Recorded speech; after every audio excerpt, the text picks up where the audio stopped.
Yes, everyone, you know what time it is. It's your boy Jack here at the Irish Hotspur, here to deliver you that fan show. The voice is recovering. The voice will be back at some stage, and we even have a watch long and all that good stuff to prepare for tomorrow. So I need to be in good shape. I need to rest up easy. Hopefully, the medical team can help me out. Maybe not the Spurs medical team because we don't really trust them too very much. But everybody, it's good to see you. It's good to be back on the fan show. Hopefully, plenty of people can come on and have their say. I know it's also a big holiday as well. Happy St. Patrick's Day to everybody. I'm trying my very, very best with the likes of the gear that my very own sister had got me when she was over in the likes of Dublin. And it's a nice, cozy little hoodie. So if you know, maybe don't want to support the club shop of Spurs, perhaps maybe head on over and get yourself a cozy little Irish hoodie, maybe from a Dublin Spurs shop, and make David happy for the boys in green, everybody. But happy St. Patrick's Day to all that celebrate, and maybe think about a Guinness if you are maybe going out this evening or just enjoying maybe a beer or two or a couple of cervezas. Maybe think about the Guinness tonight, everybody. Think about the Irish, everybody. And if there's even a little bit of Irish in you, if there's even no Irish in you, maybe enjoy St. Patrick's Day. Think of the Irish Hotspur. Think of Davo. I think he's having a good old day with the likes of his missus and whatnot. And yeah, everybody, happy St. Patrick's Day to all. And good to see you all in here. It's good to have the fan show back on the Friday. I do enjoy kind of the laid back sort of chit chat on the fan show. We get to have sort of a personal conversation where sometimes don't have as big of a queue as always, and it's good to have a good chat and talk about maybe various topics, and also right before the big game that usually is upcoming on the weekend as well. And I think after this game, excuse me, I do believe there is an international break of some kind. So Dave and I also have some kind of special content lined up with some video essays. I'm kind of rambling here because really, everybody, I'm just trying to catch up with you all and kind of get back into the flow of things and have a good, sort of like I said, sort of catch up with everybody. I'm going to say hello to the chat. Hopefully everybody's keeping well today. Hopefully everybody's doing all right. But we have Neil Hartley in the house saying, "Sup, people? Good to see you, Neil. Hopefully you're keeping well." Saying,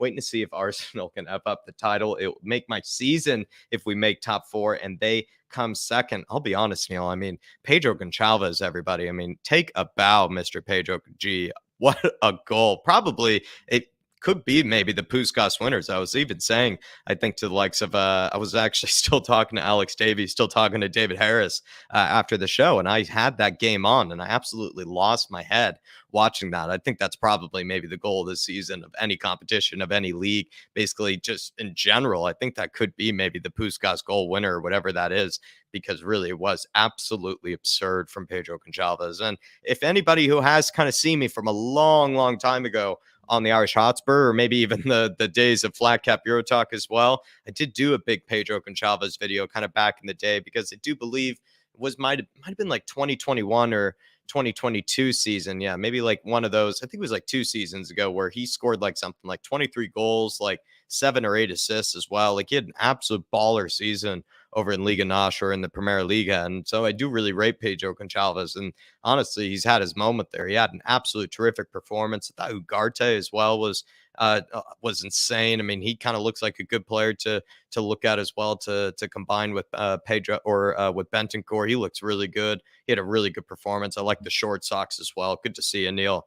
But yeah, honestly, crazy performance. And honestly, as well, too, like the likes of Arsenal, like will they now not have that distraction of the Europa League? Will they do well with that lack of a distraction, or could that actually be more of a humbler for them, and maybe they might be knocked off their pedestal? Some of the confidence might be lost in them, and that could only be a good thing, right? But good to see you, Neil. We have Phil in the house, the one and only Phil Army. Big yourself up, saying happy Friday, Spurs fans. Still feeling unwell. Gutted I can't come on the fan show, but Spurs winning will perk me up. Come on, you Spurs. Let's go. I really do hope so, Phil. And let me know, Phil, does top four, still matter to you? Despite all the punches, despite all the knockouts and everything that we've taken this season, I mean, does top four still mean a lot to you, Phil? Do you still want to finish as high as you can? Does every Premier League game still mean a lot to you? Let me know, Phil, because you can see kind of both sides of it. You can see why people are really excited about, finishing in top four. And you can also see why top four is kind of a bit of an illusion or kind of something that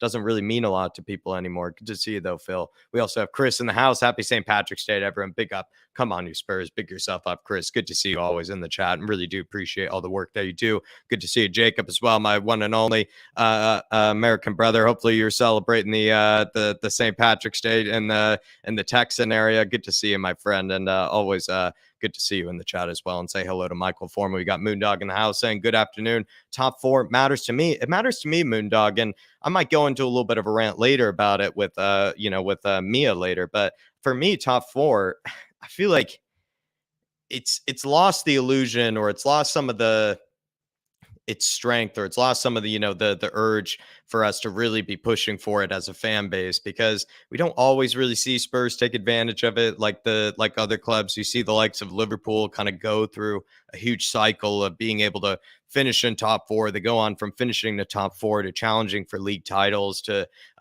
challenging for other trophies domestically, and then they kind of are now going through a bit of a spell where of course they're going to have to rebuild and everything, where it seems like Spurs sort of kind of just persist to continue to reach top four. We don't really push on from there, and it seems like that's where it gets a bit frustrating for us as a fan base, because are we really taking advantage of actually finishing in top four? We know the financial incentives of finishing up there, but do we really take advantage of it? I'm not really sure, and I guess we'll only find out this summer as well, especially if we do end up finishing in top four. And another question is, Moondog, is Antonio Conte the right guy to get us into top four? Because a lot of people believe that what really actually matters at the end of the day to a lot of ownerships in the Premier League is, can the manager get them into top four? It's not as much, getting knocked out of the FA Cup and whatnot and those kind of competitions. It's kind of how you perform in the Premier League. It's how you perform domestically. And for me, I feel like that's a sad case. I don't really want it to be that way, especially at Spurs. It feels like we shouldn't really think about it that way. It's okay, I think, if other clubs who, of course, have won things more recently can kind of think that way about top four. But I feel like Spurs should really have thought about this season as, a time to not really operate in that sort of kind of mindset. And it feels like we've absolutely failed once again in that regard. But does top four still matter to me at the end of the day? It does. I want to still be able to play in the Champions League. I want to still be able to play against kind of the best sort of teams, even if we feel like we're unprepared for it, even if it feels like it's going to be kind of a nervous case like it was against Milan. I still would rather be playing AC Milan on a Wednesday night like that than be playing Enes Mira, and then be playing, I don't know, like a team, no offense to them, like a Legia Warsaw or something like that. At the end of the day, I'd much rather be playing against the likes of a top-notch side in the Champions League. And whether we, continue to get knocked out in the knockout rounds for it, and has its own implications and its own kind of troubles, but I'd still rather go through it. Maybe call me a sucker, but big yourself up, Moondog. And it's good to see you in the chat as well, my friend. And I really do appreciate you tuning in. We have one of one in the house. Good to see you, my friend. Big up Jack and Dave and everyone. Good to see you in the house, my friend. Daniel Larson, who we'll be speaking to later. Good to see you, Dan. We have Dan Davenport. Hey, young Jack. Good to see you, my friend. R Green. Afternoon, Jack. Good to see you, R Green. Hopefully you are keeping well, my friend. Always good to see you in here. Level Earth. Top four always matters. Yes, Davies is our best left wing back, and Forster in goal. Everybody, as you can see from the title, Level Earth is, setting the standard, setting the tone here. Absolutely love it, Level Earth. And he's saying top four matters to him. I love that answer. Yes, Davies is our best left wing back for the rest of the season. Also agree with that. Everybody, since we're really only playing Premier League, right, for the rest of this season, not playing too often, you don't really have to rotate the lineup too much. We already know that Antonio Conte does kind of like to stick with one sort of kind of formation and one kind of lineup. So if he is going to do that, do we stick with Davies for the rest of the season? I think we do. And I think we could benefit from just kind of sticking with Davies. I think he's kind of doing both sides of the ball a lot better than Perisic is. So everybody let me know what you think of that. And then Fraser Forster, I think he's absolutely got to continue ahead of Hugo. I think the distribution alone of Fraser Forster has already been so much better than the likes of Hugo. And it's saving us in so many moments. When teams do try to press us against Fraser Forster, it's a lot harder for them to try to win the ball back than when it is with Hugo. I think Hugo is so prone to mistakes. So big yourself up, Level Earth. I completely agree, my man. Good to see you in here. 164 Spur, good to see you as well. Chris Bourne is in here. Always mattered to be at least top four in the Premier League. That means Champions League makes us more attractive for transfers. Having a great manager also matters. Very good point there. Foggy Foam, good to see you. I'm going to take a sip of the old coffee. It sadly is not the Irish coffee as well, everybody. No Baileys in this one, just the regular black coffee. Good to see you, though, Foggy Foam. And as you can tell, everybody, the voice is still trying to repair itself from screaming at the likes of Moon Boots and screaming at the likes of Richarlison. Good to see you, NJ123. Big up, Jack. Hope you're well. Good to see you, NJ. We have Derek Smith in the house. Afternoon, Jacko. Good to see you. Carl Simpson's in here. Ray Hill's in here. Good to see you as well. David from Leeds. Top 4 means something, as we need to keep up there, but also hides how much work we need to do. So it's not a drive to get better. Like I said, like we get there, but do we really do much with it, David? I completely agree. We seem to kind of just sort of hover there and kind of just seem to set that as sort of the standard. And I even was kind of saying in the back end to the likes of Mia and Daniel and anybody else that wants to come on, is that I do feel like top 4, it's kind of sort of seen as like an invisible trophy, it feels like, but it's not really something that Spurs should really, continue to aspire for each and every season if they're not going to really build upon it. I completely agree with you. Completely agree with you. Good to see you, Elias. Hopefully you're keeping well, my friend. Big up everyone today. Today it's my birthday, so I hope for a Spurs win, and I love Sporting. Sporting did you a very good favor, Elias. Happy birthday, everybody. Wish Elias a big birthday in the house. And also as well, I think it's Fraser Forster's birthday too, Elias. Happy birthday to you, my friend. Sean Maddox saying, yes, top 4 matters. Obviously, we want to win, but missing out impacts the quality of players we can attract and the transfer budget.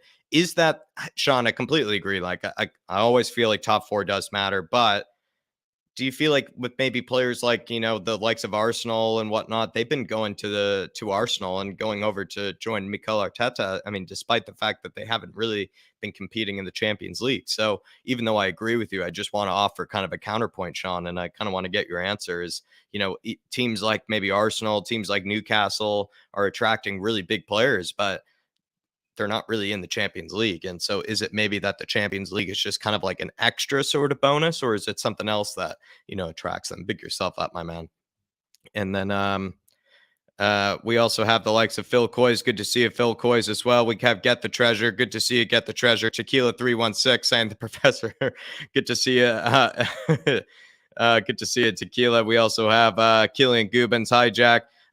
He's celebrating St. Patrick's Day, my friend Killian Gubens, but it's good to see you in here, my friend, and also really do appreciate all the support. And also Carl Simpson saying Forster till the end of the season. Distribution is so much better, and we see Comer with him at the back. Couldn't agree more, Carl, and you probably said it before me. Big yourself up. Big yourself up, Dermatron. I'll be home in 30 minutes. Good to see you, Derma. Looking forward to having a good chat with you, and hopefully all is well, my friend, and good to see you. And also we have Mick Hermlock in the house. Good to see you, Mick Hermlock.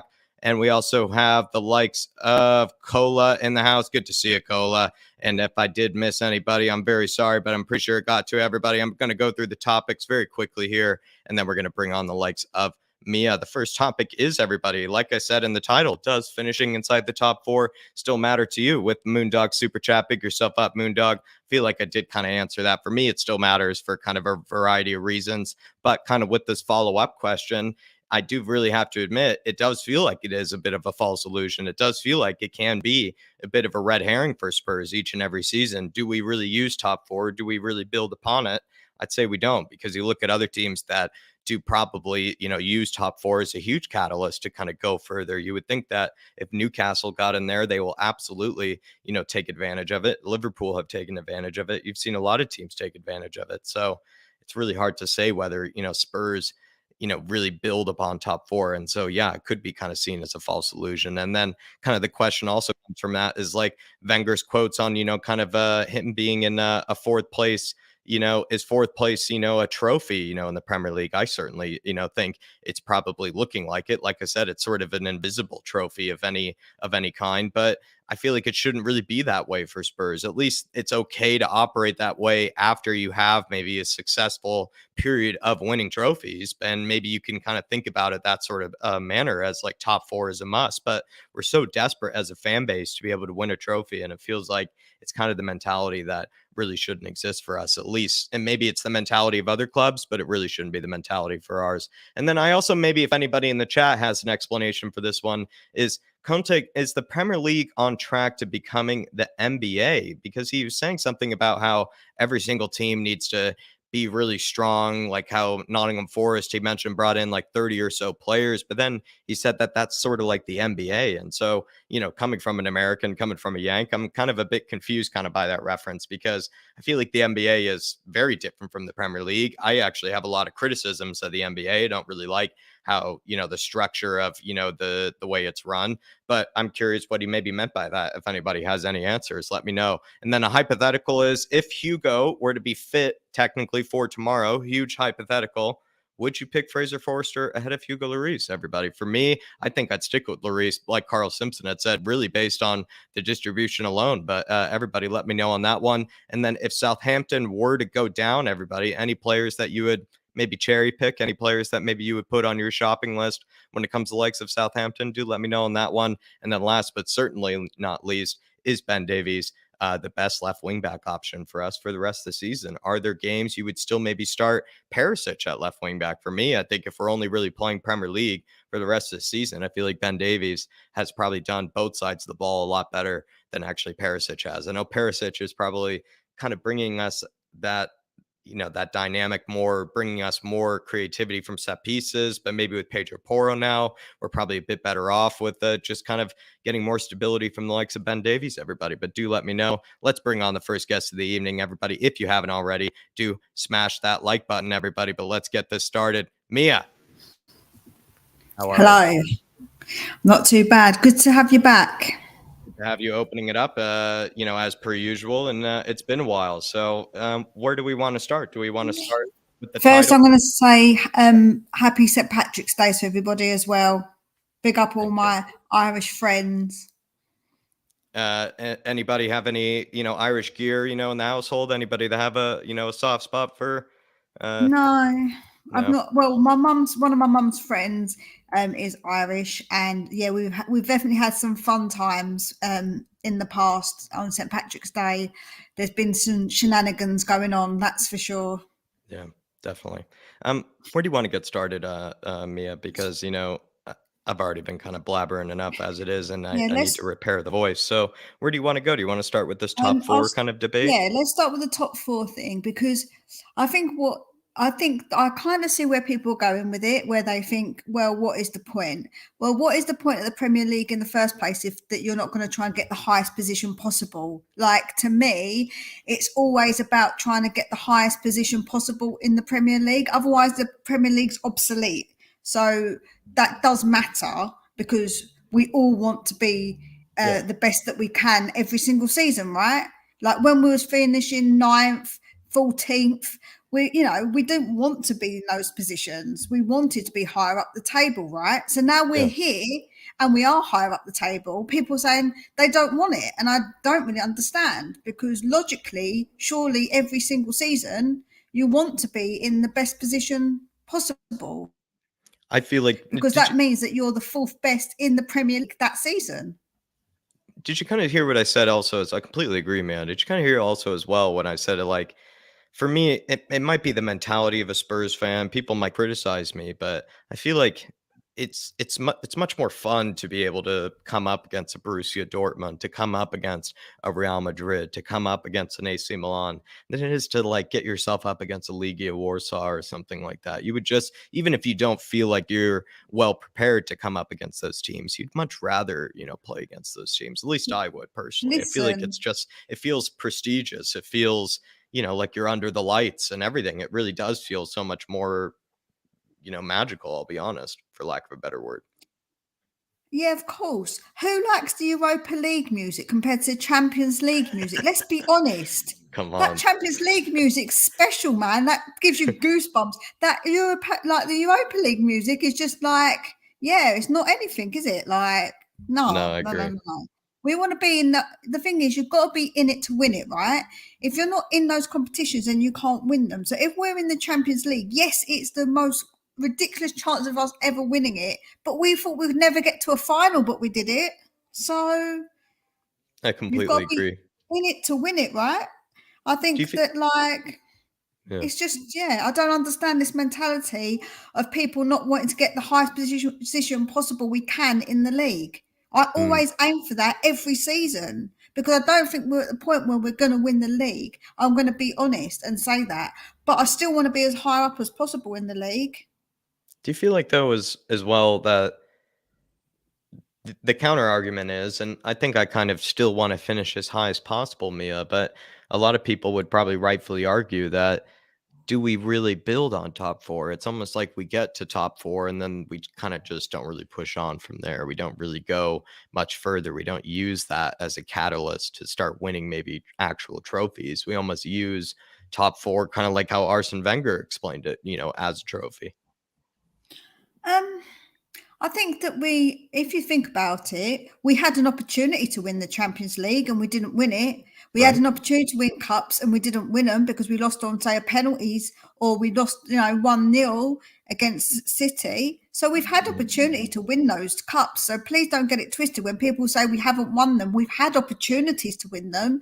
Yeah. But the people that got us there, the team that got us there, didn't step up on that night, on that final. So It's what they've said of Harry Kane. Like, despite I agree. Like, despite maybe Harry Kane, you wish he had more opportunities to maybe win a trophy. To say that he hasn't had opportunities to win a trophy would be a lie. Like, he has had his chances. He had had his opportunities. And let's be well, honest, he just on those occasions maybe didn't either show up, had an injury, or whatever reason, was the case. And it's also kind of the case with Spurs in those moments where, yes, you wish we had more opportunities, but to say that we haven't would be a lie. And a lot of the times that we've even bowed out to teams, I mean, let's be honest, like the players on the field should have been good enough to beat the teams that was in front of them. Like, absolutely the case with the FA Cup, who we've lost to with the Middlesbrough, Crystal Palace, Everton, even recently, of course, with the likes of Sheffield and we know Colchester, teams that we've lost to like that. I mean, we all know that we should be doing, and even Morecambe, right, who caused us, a bit of trouble. We all know that the players on the field should be good enough to beat those guys. the, So it's the kind of thing up to us is, to have the nerve. It's not really anything else. yeah, the thing is, right, I did say this the other night, but I don't think Dave read it when I said it about Harry Kane. He was saying we should surround Harry Kane with better players. We had those better players. We did have Jan Vertonghen and Toby at the back, but we still didn't win. So it's a team effort all of the time. So even when we've had Yeah. those better players, we still didn't win. We had the easiest time to win the league. That opportunity for when Leicester won it, we could have done that, but we didn't. So there has been opportunities. So I think that people do say, "Oh, but we haven't won cup," but we've had opportunities, and that's down to that team on that day to step over that line and be held accountable for it, in my Mm. humble opinion. Obviously, that's just my opinion, and I respect other Do, people see it differently. But to me, that's how I see it. do you agree with Terry Wright that Champions League also attracts better players? Because I think it does, but you also see teams like Arsenal that were able to get great I players without think Champions League. do you know why it tracks better players for us personally? Is because we haven't got that prestige of that name. Because although we don't like to say it, Arsenal are a much bigger club than us. Liverpool are, and so are Man United. So them clubs get players because of that, Mm. because they've Mm. got that prestige where when we're in it, it's different because we can attract those players because we're in the Champions League and it's not our name of our club maybe necessarily that gets them there. Mm. For me, Terry, I feel like it is Champions League. That definitely is an added bonus, but I feel like it's more the manager and the type of football and everything that it also plays a major And factor money. because you And can be, money. yeah, maybe it is because even it could be money that probably just comes first and foremost. And then it's probably the manager and the style of football and whatnot. And then it could be like Champions League and the competition and everything because I've even heard it before that what really gets signed first at the end of the day is the money. It's not really anything else. That's what gets kind of situated first, Terry. But I feel like Champions League for you would think of people that care about the game, that care about football, that care about, the highest of trophies, you would think they would want to, you know, look at Champions League as a huge factor, but it's maybe not always the case. It's good. I agree though. I want to agree with Terry. Like I wish it's the case, but maybe it's not always the case with certain players. And then Dark Sun G here, Mia saying the 3 games next month versus our Man United, Newcastle, and Liverpool will be decided if we can get third or finalize the fourth spot. Come on, you Spurs. Let's win the last game before the break. It's a huge game, I think, Mia, that we just continue as much as we're having this debate right now and we're in the middle of it about does top four matter. it's important just to build off that result against Nottingham Forest. I was there for it. It was, as much as it wasn't like really beating a great team of any kind, there was a little bit of a buzz. It felt good to kind of leave the ground, everybody sort of happy, with no real silence or, sort of kind of mourning about, the result. It felt like everybody was a little, buzzing kind of after it. Not really much to really think about it, but it's important to get another result, get another win, and this time it's actually away from home. So, what are you thinking? Like Southampton? I mean, just keep the push for top 4. It's another team that we have to beat. Yeah, and I do think we have to beat them. They're at the bottom at the moment. It shouldn't be a game that it's not going to be like any game in the Prem's not necessarily easy, but we shouldn't let them have any free kicks within a certain distance because of Ward-Prowse. We don't want to be letting him have any of those free kicks, even though he's not as good as David Beckham. So I just thought I'd add that in there. I'd save that debate for later. I was going to save that debate for later when it was going to be for Southampton players that you would take, but we'll get into that. We'll get into that because he's been very dangerous against Spurs, by the way, James Ward-Prowse. Yeah, no, he has. Do you know that goal last night actually reminded me of Beckham, the goal that Sporting scored? That was a bit Beckham-esque, that was, when he scored from the halfway line. I mean, he definitely had to learn it from somebody, Mia. He had to learn it from somebody, that's for sure. Well, yeah, no one bends it like Beckham, as they say. Big yourself up there, Dark Sanji. And the 3 games next month, I mean, I'd give ourselves a good chance actually against Newcastle. That's just because it feels like with Newcastle, they're kind of a bit rocky at the moment. It feels like some of these big games, they're starting not to show up in as much. They're very tight at the back. They're very good defensively, but they're not really scoring goals as much at the moment. And then I feel like Liverpool are starting to look like a better team, but they're also kind of a bit more inconsistent. Man United, I would say, actually do genuinely look like the 3rd or maybe 2nd best team in the Premier League. I think they deservedly are where they are. So that's what I would say, Dark Sanji. Pick yourself up, my man. And then Adrian Chia, good to see you. Hopefully you're working on the scripts for tomorrow, my friend. Shouldn't our best position in the league be at the top? Well, I mean, it's a bit unrealistic to say that we're going to win the Prem, but I think where I stand on it, Adrian, is the fact that we're allowed to look at the Champions League and finishing in the top 4 is a success. I think you are allowed to look at it that way. It's just more as with Spurs, Adrian, it feels like we don't really build on the Champions League, to go further with it. We don't use it as a catalyst to maybe go on a big Premier League, run with might be a guy like Antonio Conte, who we know is a Premier League specialist. He's even a domestic league specialist.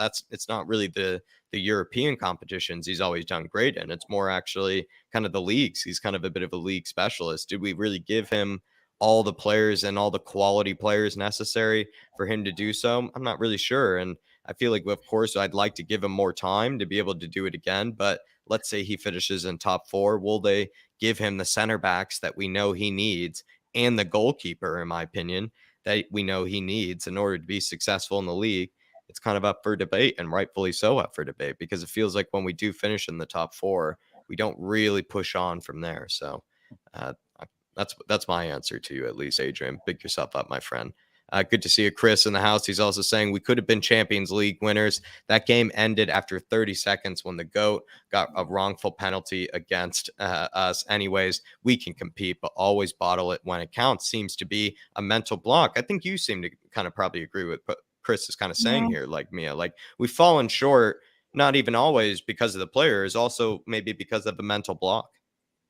Yeah, I do agree with that. Like I say, we've had opportunities to win cups and to win stuff, but it just seems to be that mental block that we do actually have. It just seems to be like that. And it is a very, people don't like the words, but Spursy, innit? Like the history of the Tottenham. We have to get over the line at some point, though. We have to do it. We just have to get over this mental block. Yeah. Pick yourself up, Chris. And I feel like that could be the case sometimes, maybe with Harry Kane. If you ask me, he's had maybe a bit of a mental block sometimes in these Champions League or these kind of big game moments, if you will. I don't want to keep criticising him too much because I know I'm going to get lambasted by everybody. And this is a holiday for Dave and the Irish, so we shouldn't be. You're right. We shouldn't be really. But what I would say is that when I said that the other night, not being Kane FC, what I meant by that was the fact is that I'm fed up with people who say, "Oh, we just rely on Kane, and Kane deserves better." But he hasn't done anything in finals. He hasn't appeared when it comes down to the crunch. So I'm sorry, other players haven't either. But you've got to put as much onus on Kane, and there's not enough said about Kane. Kane seems like this ultimately protected person. For me, I feel like every single game, I feel like we need to judge players on that game. I'm sorry, I don't care what you did for me 5 months ago, 2 years ago. I want you to turn up in this game. And if it's a final, I expect you to turn up. And if you don't turn up, that's on you. And that's for Kane as well, in my opinion. Yeah, I feel like you're holding everybody accountable, Mia, which is exactly the right thing to do, you know, and Equally you can't. as well. Equally, I think the problem we have is that fans have their favourites and they don't hold them as accountable, and I don't agree with that. Like, I feel like we should hold all of the players equally accountable. It doesn't matter who they are. Yeah, I completely agree. I think everybody does need to be held kind of always to the same standards at times, but it is also the case that there is maybe there can be a meritocracy where, you know, you're allowed to maybe earn certain things based off, you know, the dedication and the performances that you've shown to a club, but also you can't have it be too much of a meritocracy where then you're getting away with maybe substandard performances, substandard levels, and then other players are getting too harshly criticized. And But that's I see where you're that's coming what from. happens. That's kind of Yeah. what happens though with Kane. I think that people, they get a bit too protective of Kane and they won't have anything said bad about him, and other players as well, where I like to criticise all of them pretty much equally, because they shouldn't be allowed just to get away with it. They shouldn't, you know. Yeah. I just Yeah. think it's equal. It should be equal criticism. And I'll say the same about Sonny. I've said the same about all the players. Someone else said in the comments about Sanchez. Yeah, of course, I don't want Sanchez at the club. And, you know, and players like Dyer, I criticise them as much. But we have to criticise, when we're not scoring goals, we have to criticise the front three. And that includes Harry Kane. Yeah, I'm with you. I'm completely with you.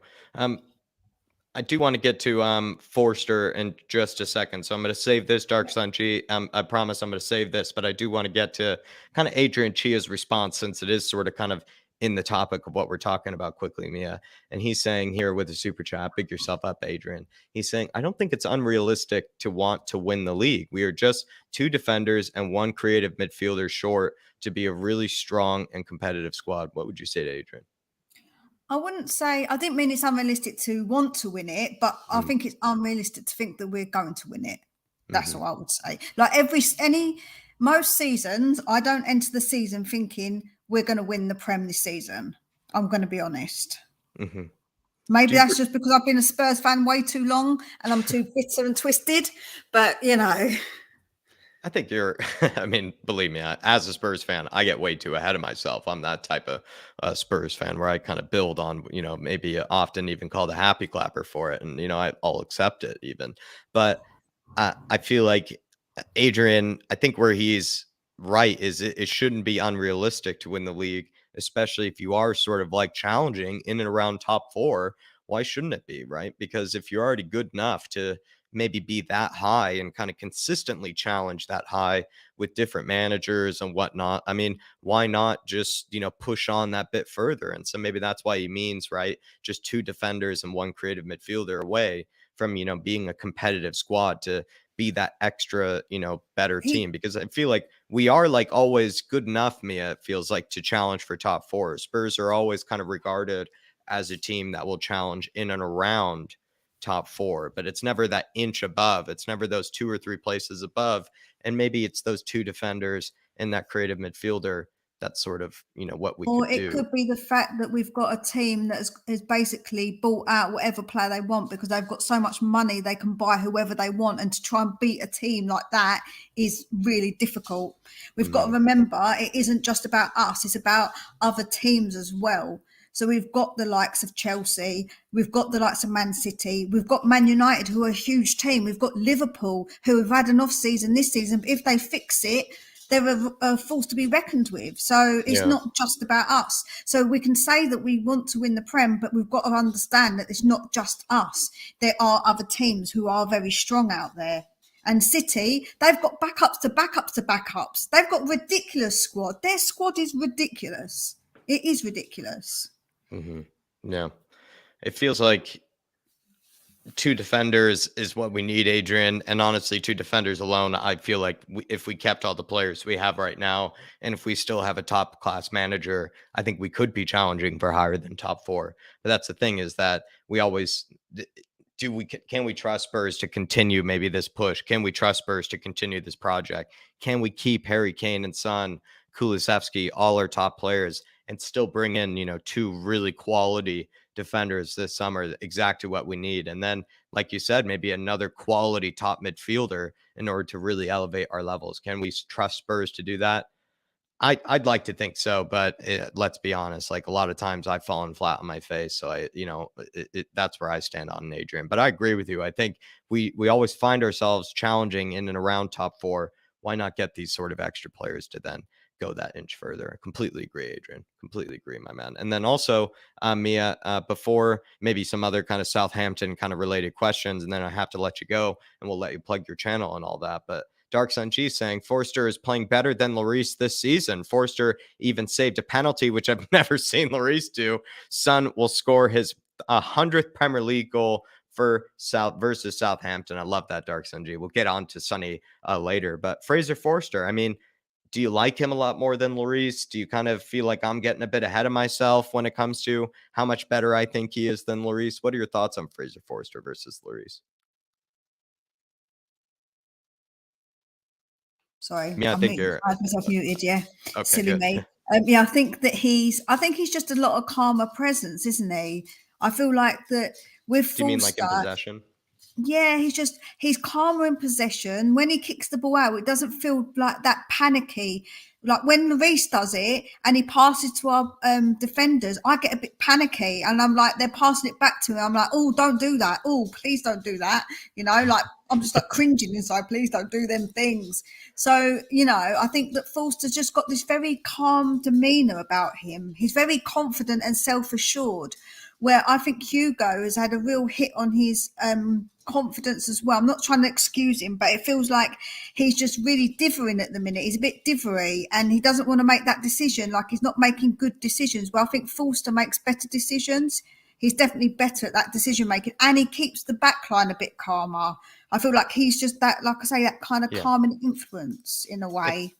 If I were to list some of them, Mia and Dark Sunji, what I would say is Forster, it's in possession, so, like light years better in possession. I mean, the fact that I've seen him make first time passes like with ease more so than Lloris. I mean, Lloris at one stage was getting way too scared to even try to even attempt like a first time pass to anybody when put under pressure. It felt like he had to take a touch to like bring it down, or he had to just get it launched like every single time to absolutely nobody. And he was becoming such a liability. It felt like that teams, when they would press us, they were kind of really excited to see it get to Lloris, because that's when you really knew that maybe trouble was going to, maybe a brew. Where it feels like now, like Fraser Forster, every single time that you kind of give it to him, he's just quickly just giving it, with a first time right-footed, left-footed pass, whatever, to the next center back, and giving it to someone who's probably better than him on the ball. But at the end of the day, he's just so much more efficient, I feel like, about it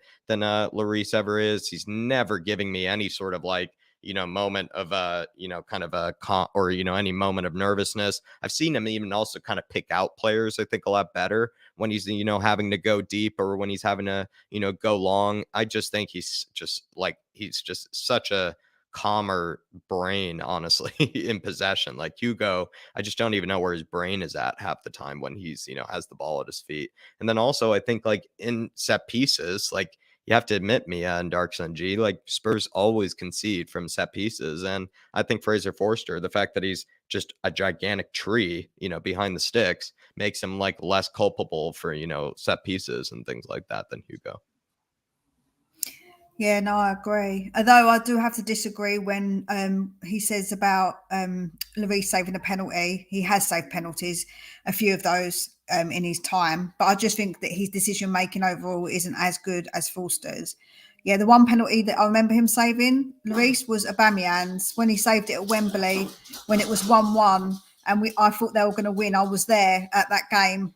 So me and my brother were hands over the face, and then Lloris actually did save it. So I agree with Dark Sunji actually, and disagree with you, Mia. Just because I do feel like Lloris is shocking at saving penalties. I think he proved that at the World Cup when he came up against Emiliano I'm Martinez. not saying I'm saying that he has.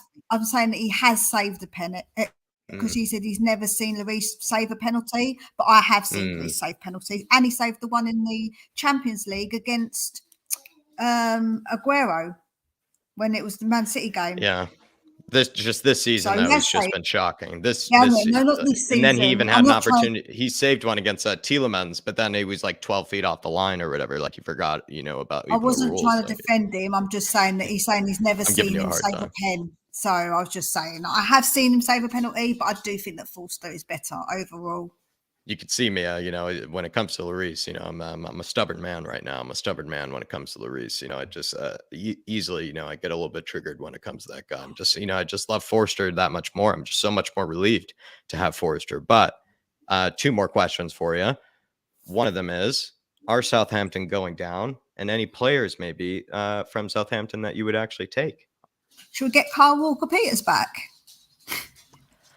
I think the right-hand side's solid, honestly. Unpopular opinion, Mia.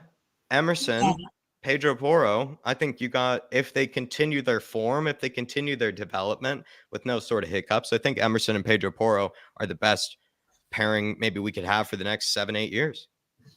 I was only joking, but he could be a backup, I suppose. I just, I like Kyle Walker-Peters, so maybe you caught me there. I actually don't mind him, but I don't mind him. No, I don't think he's a bad player. I think that although I say about Ward-Prowse, probably he's the only one, but I would say that I wonder about the rest of his game sometimes. I don't know. Like he's a really good free kick taker.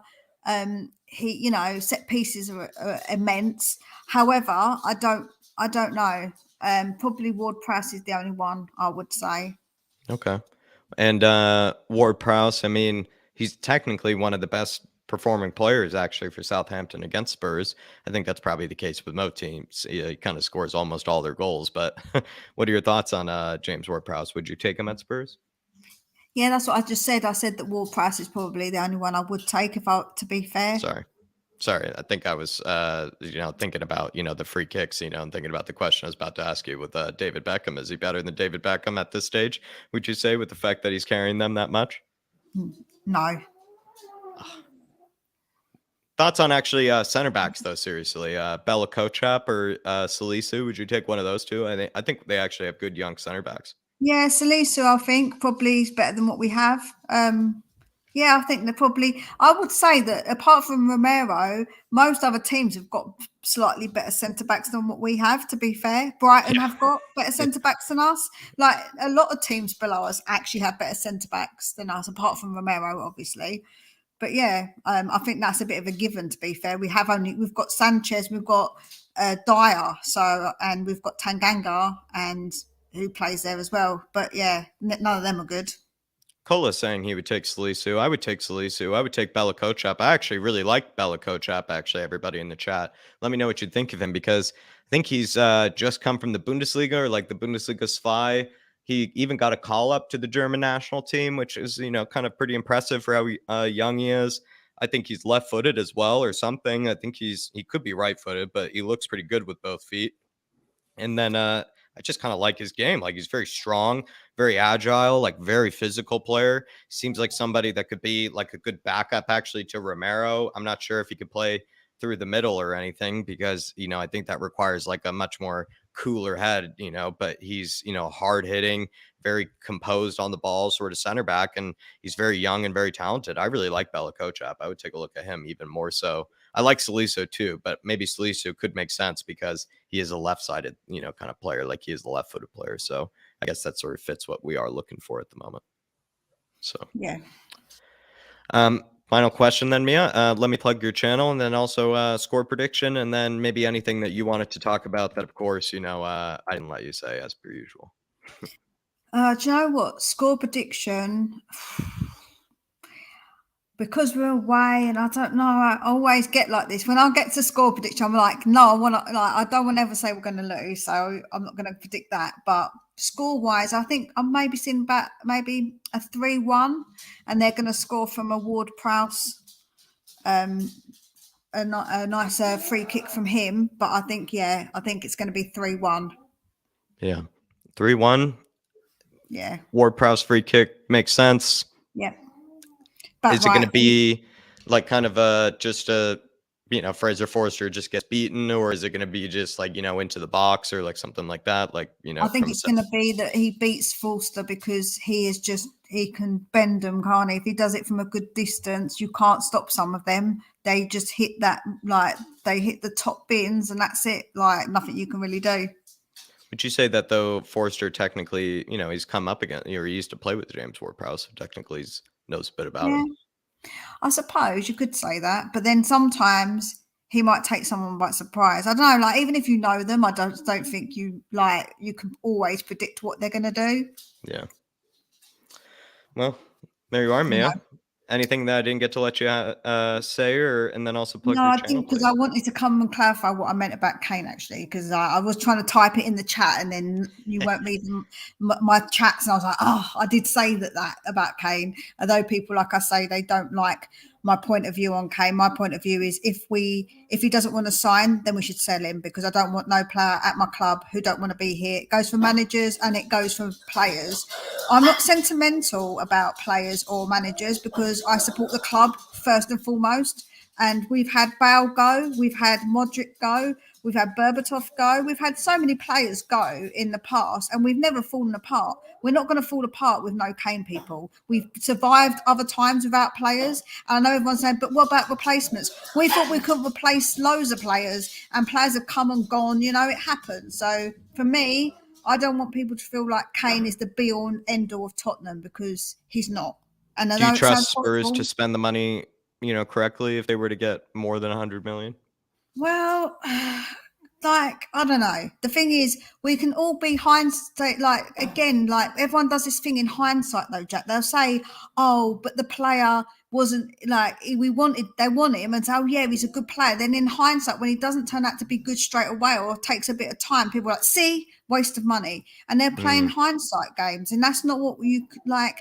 You have to give sometimes players a bit of time to settle and see. We're never going to have a player like Kane again, probably, because it's unlikely, because he's a very unique player. But we've had other brilliant players that are very different. We've had Sheringham, we've had Defoe, so we've had different types of strikers. And although I don't think someone's saying they're irreplaceable, but then we could have said that about many players that left for us. So for me, I just feel like if he doesn't want to sign the contract, he shouldn't stay, because I don't want no one at my club that doesn't want to be here.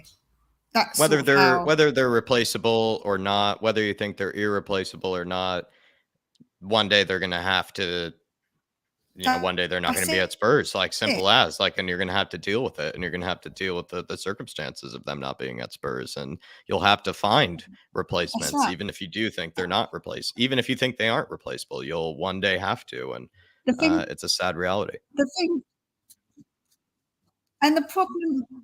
The problem is what are people going to do? Not support Tottenham because we've got no Kane no more? We're all going to support the club regardless if Kane stays or if he goes. Like, we're going to have to one day, like you say, know that they're not going to be here. And I'm never going to wish him well. I'm going to wish him well. Do I ever want him to win anything? No, I don't. As long as he takes that shirt off and it's not our show, I don't care what he does. I don't care if he wins. I don't want him to win anything with that. I don't really care. Like, that's how I see it, because I support the club. Definitely, Mia. Tell us about the channel. What's coming up on the channel? I've literally just posted a video today, and it's a bit of a history one, because it's to do with some of the past transfers actually that we've done, and the effect they had on the team. And it's just like a little bit of it, not a really long video or anything. But I've got a few videos coming up like that, because we're going to have a break. So I thought I'd do like a bit of like a history on Tottenham, a few pieces about, maybe I might do like a player profile one. Like players of the past, more recent players, just like something a bit different. So it's just not all like covered stuff, you know, like it's good sometimes to go back and have a little look. Definitely good to see that. And also as well, you know, good to see you commenting on, you know, the transfers and, you know, assessing, you know, who did the right job and, you know, where it's gone from there. And, you know, that's something we just did the other day on the channel, and I had a lot of fun doing that. So good to see that. But Mia, good to have you. Yeah, Thank you for these are opening it up. transfers of the. Yeah, go ahead. Oh, sorry, I've got a bit of overlap. Yeah, I think, but these are transfers of the past, so they're not like more recent transfers. They're more like to do with past transfers. So it's more like people from like ones that I remember a little bit more, actually, more than anything, because I didn't go too far back because I don't really remember them. So, but yeah, Spurs between the lines. I'm on 248, so I'm only 2 away from my 250 now. That should be doable. Everybody, anybody who hasn't subscribed over to Mia's channel, please do so. Put it in the chat another time. And Tony, my man, I'm going to have to put you in timeout, brother, for that, because really she had a great say. She came on and have her say, and she honestly, it's her opinion at the end of the day, and it really shouldn't be much deeper than that, my man. I don't think you should be calling anybody deluded. I don't think there's really any place for that at the end of the day. It's just her opinion, brother, and she had the bravery to come on and have her say. I know you can come on and have your say too, Tony. I really appreciate the support that you give us. No place for that, though, my man. No place for that. So, Tony, please. I don't want to have to put you in timeout or anything, my man. I don't want to have to put you in timeout. The thing is, everyone always says entitled to their opinion, Jack. And I wouldn't call other fans names because of that opinion. At the end of the day, we're all fans first and foremost. And it isn't because I don't love Spurs or I don't love Kane as a player. It's just because I believe personally that for me, that's how I personally see it. Because that's just me. And, I'm entitled to feel like that just as you're entitled to feel the opposite, Jack. You know what I'm saying? Like, everybody's entitled. Keep it respectful. We don't have to be disrespecting to other fans just because they've got a difference of opinion. And that's what I'm all about over on my channel. I've got lots of people who do have different opinions to me on my channel. I don't just have an echo chamber on my channel. So if you want to come over and listen to me, I'm very, very fair with it, Yeah. And so yeah, I completely agree, Mia. Mia, thank you for coming on. Thank you for opening it up. You did a fantastic job. Good to have you back, leading the fan shows. We'll see you again. No worries. Good speaking to you. Bye. See you. Come on, you Spurs. All right, everybody. Wish Mia well in the chat. Hit that link as well. Everybody show her some support, please. And also, I think just 2 away from I think it was 250, actually. Leslie Crawford saying, great to see Brian Hill's recent good form has got him a call up for Spain alongside Pedro Porro. Spence and Skip also has been called up for England under 21 squad. He's coming up, Brian Hill, against who is it that Sevilla? Is it Man United? I think that they're coming up against. I think Sevilla. So who knows? Brian Hill masterclass lined up, Leslie. I hope so. And likes of Sampaoli. He's playing a very defensive brand of football. I don't really like, seeing that. I feel like Brian Hill, you want him to be free flowing and attacking, but he's not really getting his chance. And Jed Spence, I've heard, is kind of struggling still. And I know I've been a bit harsh on Jed Spence, when that little video that I did, but so I've heard and so I've seen, he's not exactly, despite getting playing time, not really doing too hot. Neither is Joe Roden, let's be honest. Neither is Joe Roden. Neil Shofton saying, let's just hope they show up. We haven't exactly been that great versus the lesser teams. We've played flat and not to lose against teams on paper we should be disposing of easily. Top 4 is for Enoch. It certainly has been, the invisible trophy for the likes of Enoch. That's for sure. And Neil Shafton, always good to see you in the chat, my friend. Always good to see you, everybody. We also have Dark Sanji here with the super chat saying, Jack, by the way, how did you like Richarlison's performance versus Nottingham Forest?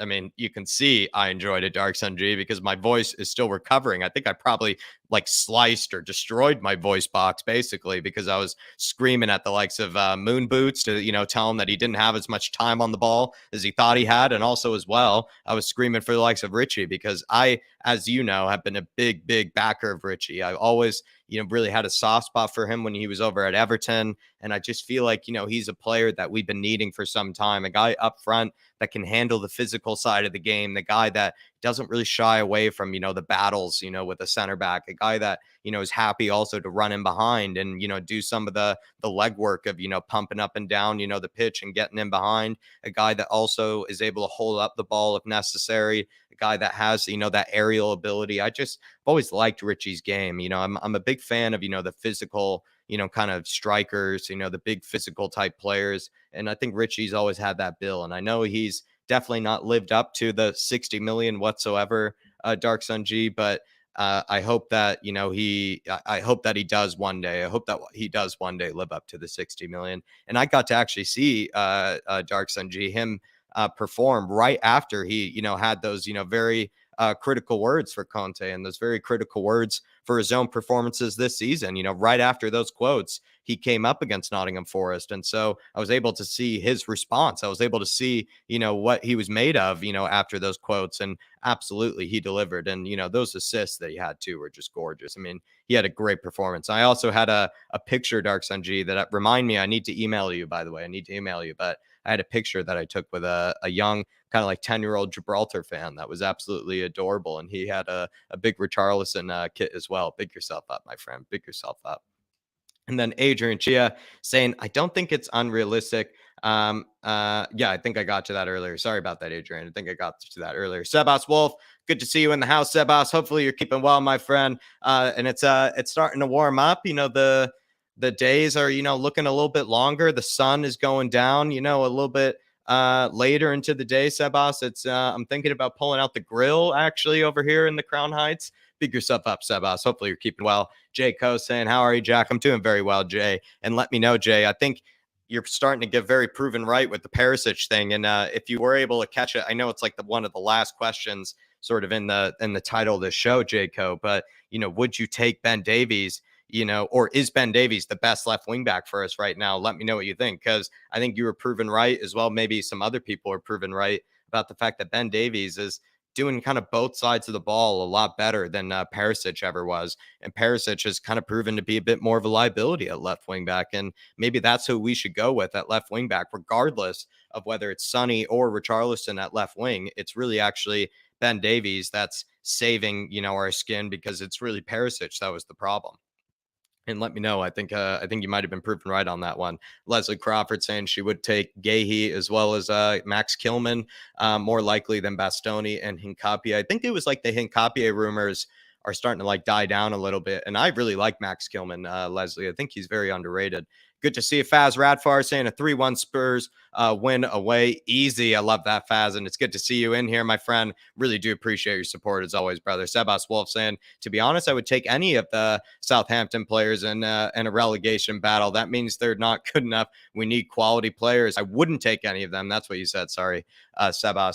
I would take Bella Coach up, my man. Take a second look at, that guy, German international. He's looking really good. I think you would like his game. Believe me, I think he could be a really good player for the future for us. And also, I think if we're going to look at replacing maybe Tanganga, Sanchez, and as well as maybe some others, I think he wouldn't be a bad sort of cheaper option for us, if you ask me, Sebas. But I see your point, though, about like, mentality and also the quality at the same time. I see what you're saying. Big up the regular as well. Good to see the regular. Hopefully you're keeping well, my friend. And anybody else in the chat. Really hope you're keeping well. Dark Sun G saying Forster gave Southampton 4 points versus us last season. However, this time we have Forster, so we can get 6 points against them. Hopefully, Richarlison can score his first Premier League goal. He was absolutely robbed, I think, Dark Sun G. He was absolutely robbed, my man. And I think he's going to do it. I think he answered the call. He answered the pressure of when he, had his quotes and everything. I really like Richie. I've been a big backer of him. Like I said, I don't think he's lived up to the 60 million, but I think one day he will. I think he is a good player. I think he has the right mentality up here and everything too, Dark Sun G. I think I'm a big backer of Richie. So I do hope that he, continues to maybe prove, some people, right eventually about, those that have backed him. I think anybody that's, not backed him or thought that maybe he's been a bad investment, they're probably right at this moment in time. I have to admit they're probably right, but I'm going to keep the faith with Richie. I'm going to keep the faith with Big Rich. I absolutely love the guy, but big yourself up, my man. And I think we're being proven right though, when it comes to the likes of Forster though, Dark Sun G. And I do have actually a big video essay on Fraser Forster versus Hugo coming up, my friend. I've just been taking a little bit of time on it just because my voice is absolutely shot from cheering on the big Richie, but big yourself up, my man. And let's bring on the next guest. I've been, waffling on a little bit too long here. And it is the Daddy Hoiberg that we got to have a big catch up with. There he is. Hello, Jack. Good to see you back, man. It's good to be back. As you can tell, I'm not as efficient as I usually am. I've had a lot to say, Daniel. So and I want to have a good catch up with you. I was able to see Mr. Hoiberg in person on Wednesday night as well as Saturday. Two versions of Hoiberg, I'll be honest. But I mean, it's good to be back on the fan show. It's good to be back, having a chat with you guys. And what have I missed? Like, what's been on your mind, maybe, since I've been gone? Well, depressed kind of at the club, That's the reason my voice is also gone, because on Wednesday I screamed into a pillow basically after that game. Yeah, that was disgrace, absolute disgrace. Yeah. And I struggled to motivate myself for this top 4 race. Yeah, do you feel like with the title of the show right now, what are your thoughts on the fact that like top 4 is not really, I don't know, like does it still mean anything to you? For me personally, no, not really. No. And I can, it's just that top 4 and, do the same thing next season. I don't really like right now. I feel like we shouldn't get Europe at all, to be honest. Do Spurs really take advantage of top 4? Do you feel like, do you kind of like, as much as I want to be in top 4, Daniel, I was kind of talking about how like top 4 doesn't really like, do we really push on with it, right? Like, do we take advantage of it? Do you kind of see where I was coming from on that? Yes, like we don't beat teams we should be beating. And I mean, Milan, how we didn't beat this Milan team is beyond me. Come on, I mean, we should be absolutely destroying it.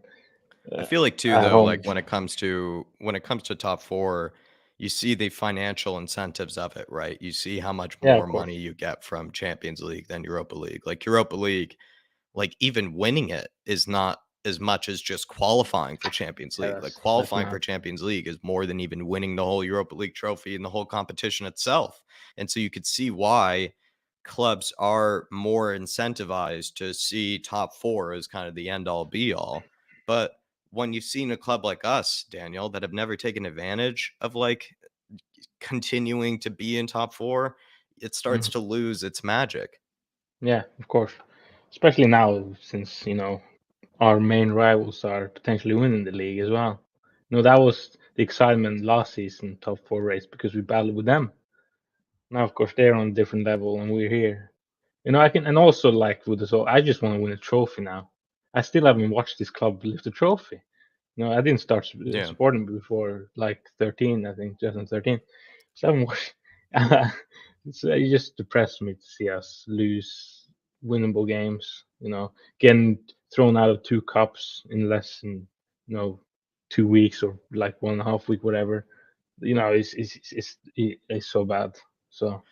Did you also kind of see where I was saying where it's like I see where teams are coming from with like seeing top 4 as like, a big financial incentive, a big incentive in general. And Spurs have done very well with like using top 4 as that. But maybe just one season, like this season, for example, we could have done that. And we could have looked at this FA Cup opportunity. We could have looked at really that as an opportunity for Spurs fans to look at a trophy, to come together as a fan base. And it felt like a huge opportunity wasted. And that's where it gets frustrating that if maybe it was clearly the case that it didn't actually mean all that much to the club, because it's more, how the manager does based off top 4 is really what actually matters. It's like, and the fact is, and the case is that Antonio Conte has done very well to maintain his push for top 4 this season. And if he delivers that, they'll see that as a success.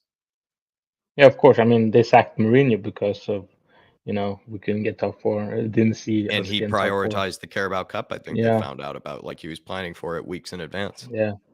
Yeah. And of course, if he won that cup, then they couldn't fire him. So they just took the decision to fire him before it. So we know their intentions. Yeah. Yeah. Do you feel like, though, as much as we're kind of criticizing, the loss of magic of top 4, I still want to finish in top 4, Daniel. Like you heard my, kind of speech Yeah, about it. As much as I brought up all the negatives, as much as I brought up kind of the devil's advocate of why you might have lost its magic, I feel like you still would rather be playing Borussia Dortmund. You would still rather be playing AC Milan than be playing, no offense, FC Copenhagen or something yeah, like that in a game. It feels like, I don't know, or even or young boys or whatever, right? You would much rather be playing those big teams, the Real Madrids and whatnot. Even if you don't feel like you're prepared for it, I would still yeah. rather be coming up against those Ne- teams. Yeah, of course. I mean, we would lose to fucking Young Boys or Slovenian team anyway, fucking away, Mura again, Zagreb, get embarrassed in the Europa League, So I'd rather be embarrassed in the Champions League. I'll tell you that, if you know what I mean. Like I get beat by Real Madrid or fucking PSG, that's fine. Bayern, at least Yeah. I can understand. That's why, okay, understand playing against Champions League, and it pains me. I won't play in the biggest teams, but you know, biggest competition, but just it's depressed me so much now. So. And Indiana Stones is bringing up the fact that the amount of money you get for just qualifying for the Champions League is a lot. And like I said, Indiana, like it's kind of it's an unavoidable argument. Like it Yeah, genuinely is. It's a crazy amount of money. It's more than even it's winning the mad. Europa League itself. And it's the amount of money, even to take this further, actually, Daniel, and Indiana brings up a good point here that like it's almost enough money to just buy a Bastoni itself. Like if you qualify for the Champions League, it's almost enough money to pay outright for like a Bastoni or whatever, player. Like it gives you a lot of money to It be able does. to spend. Yeah, no, 100%. It does. I mean, that's the money we could spend. I think. I mean, we don't seem to be getting money from anywhere else that Levy wants to spend. So this seems to be the only thing we spend on players. This Champions League or league finish money, I guess. Yeah. But yeah. So what's your thoughts on Fraser Forster and versus Hugo? And Oh maybe what yeah. Dark Sanjis was saying, Forster gave Southampton 4 points for us last season. However, this time we have Forster, so he'll give us 6 points. Do you feel like, I don't know, what are your thoughts on Fraser Forster versus Hugo? I think he's been a breath of fresh air. Yeah, it's been great. I mean, his distribution completely taken me by surprise. It's been very, very good. So that's the main thing. And also, he's been really seems to be organized and defend quite a lot as well. I think I've noticed. So yeah, I wouldn't change him for Lloris at all. I want to see Lloris on the bench just watching. To be honest, hello Have you, darkness, my old friend. Jesus. do you think, like with Forster though, like where he's been a breath of fresh air for me is the fact that in possession, he's just doing things I've never seen Hugo do. Like he's making first time passes. He's Yeah, just like getting us out of pressure so much more. He's not putting us under pressure like Hugo was. How many times have we seen us where we're actually under no pressure at all? And then all of a sudden you see Hugo just have an absolute nightmare, like with the yeah, ball, like all of a sudden. And it's like, there's been none of that from Fraser Forster. And I've been kind of a big emphasis of that. Like I know a lot of people would rather a goalkeeper that's really good at being shot stopping first. But the way the game is, I think now, like, goalkeepers are required to have a lot of touches of the ball in certain games. Like if a team decides to press you all the way to the goalkeeper, your goalkeeper is going to need to have, touches of the ball. He's going to need to be good with it. Even a good yeah, point would be like, have you seen like Nick Pope over at like Newcastle? Like, even though he's an amazing shot stopper, like, don't get me wrong, I would take him right now. I'd yeah, absolutely take Nick Pope, but he is a liability the moment you give him the ball at his feet. He makes mistakes and he like puts you under pressure. And any time that he gets the ball, he has to just get it launched. Like, and that's my thing is that he's an unbelievable shot stopper. But the moment that maybe he loses that shot stopping ability, he's a liability with a ball at his feet. Like nowadays, with how the game is played, you need to be a lot better with the ball at your feet. It's just an unavoidable, thing, I think, with how the game is played nowadays. yeah. I kind of agree to disagree there. I mean, Yeah. I think Lloris is so bad, so he's one of the worst. So that's why I think we see We just see someone better. I don't think you need to be that amazing at your feet, to be honest. It's just that Lloris is so bad. That's why. So I mean, you see Ederson now. I think Ederson is, he's amazing, but I think he's kind of overrated, and he's amazing distribution. But yeah, I mean, yeah, I want like a shot stopping for me is first, to be honest. I do want to, but no, I think you can be okay at your feet. You don't have to be amazing with your feet, to be honest.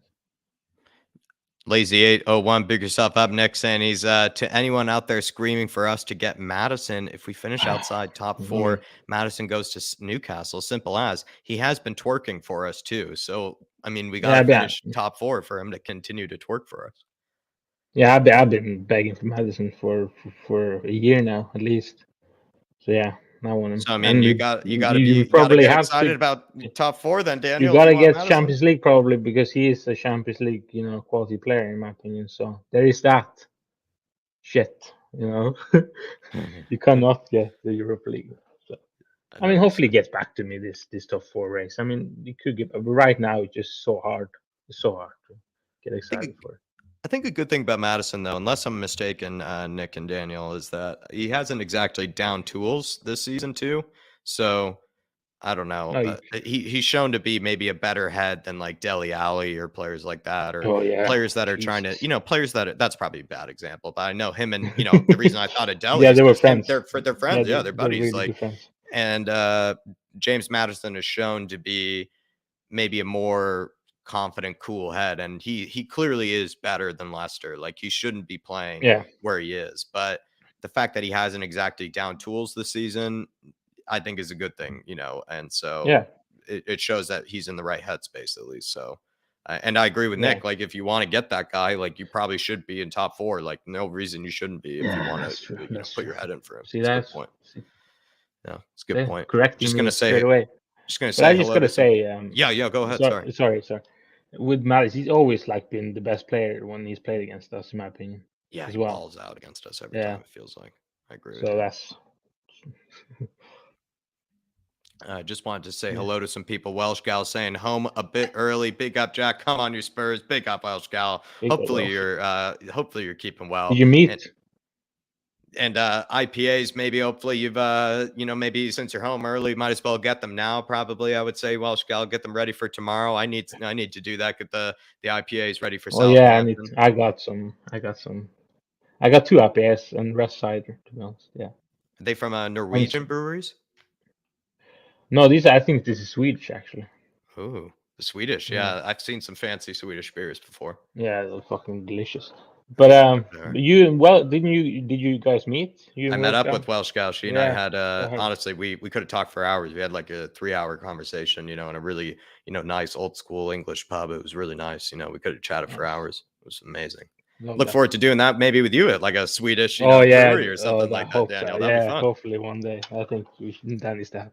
Good man. I'll see you out. We'll be maybe scouting some new Hoibergs. DJ Samuel says, good afternoon, everyone. Good to see you as always, DJ. Hopefully you're keeping well, my friend. John Stokes is in the house. Big up, John. Afternoon, Jack, and everyone in the chat. Big yourself up, John. And good to see you, my man. Really do appreciate your support. And then Mile High Hotspur. What's up, Jack? Hope you're well. Big up, everyone in the chat. I'm keeping well, Leo. Hopefully you're keeping well too, my friend. Thank you for tuning in. Thank you for your comment. And then Jay Coe saying, Jack, Perisic doesn't work well with Sonny. Nor does Richie. His game doesn't suit any playing style. Just pissed off at Conte for not recognizing this. Do you agree with Jaco here? Is Perisic kind of just not good for anybody? Has he just been a liability? I think I don't agree with that, but I agree with him not being a liability this season. But I don't agree with like him being, the reason Sonny or Richie not playing well.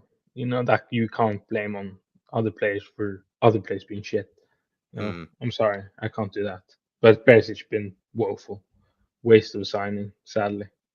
Do you think he's been the most underwhelming signing this season, or like the most underwhelming? Yeah, like the most the most disappointing. Yeah, I would say disappointing because I thought like this guy was going to be this certified left wing back. I thought like he was one of the best in the world, the position.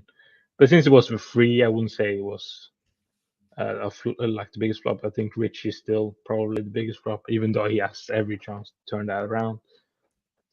Yeah, so I feel like Perisic, where it started to become a problem for me, Jay, as well as you, Daniel, is because he started to like lose that. How would I put it? Like he from open play, like I felt like in open play situations when he was like one-on-one with his defender, or he had like a chance to score or like whatever, he wasn't really doing it in the way that we know he can. Like he wasn't finishing the chance, or he wasn't really putting in a great ball from open play that, you know, would seal like the assist. I feel like maybe, if I'm not wrong, I feel like maybe even a lot of his assists might be kind of inflated by actually set pieces, not actually from open play. You know, it doesn't feel like too many of his assists do come from like an actual chance that he creates himself from, you know, kind of going down the wing. And also recently, let's be honest, I feel like part of the reason we lost against teams like Sheffield actually were because he had a ton of good chances to create for us and just was kind of like Sessegnon, where he was just useless. Like he just wasn't putting in a good ball and he wasn't good defensively. Whereas Ben Davies right now, like, he's not anything special going forward, but he's doing both sides of it well. That I think Perisic wasn't. Like Perisic, I think we were okay if he was doing a ton going forward and scoring goals, you know, getting assists from set pieces as well as from open play. We'd probably tolerate maybe the fact that he wasn't great defensively, but he wasn't doing really both for a while, and then that's when it started getting frustrating. Yeah, 100%. I mean, I remember like so many chances, and I'm seeing him like last season put away easily. This time it hits the fucking stand.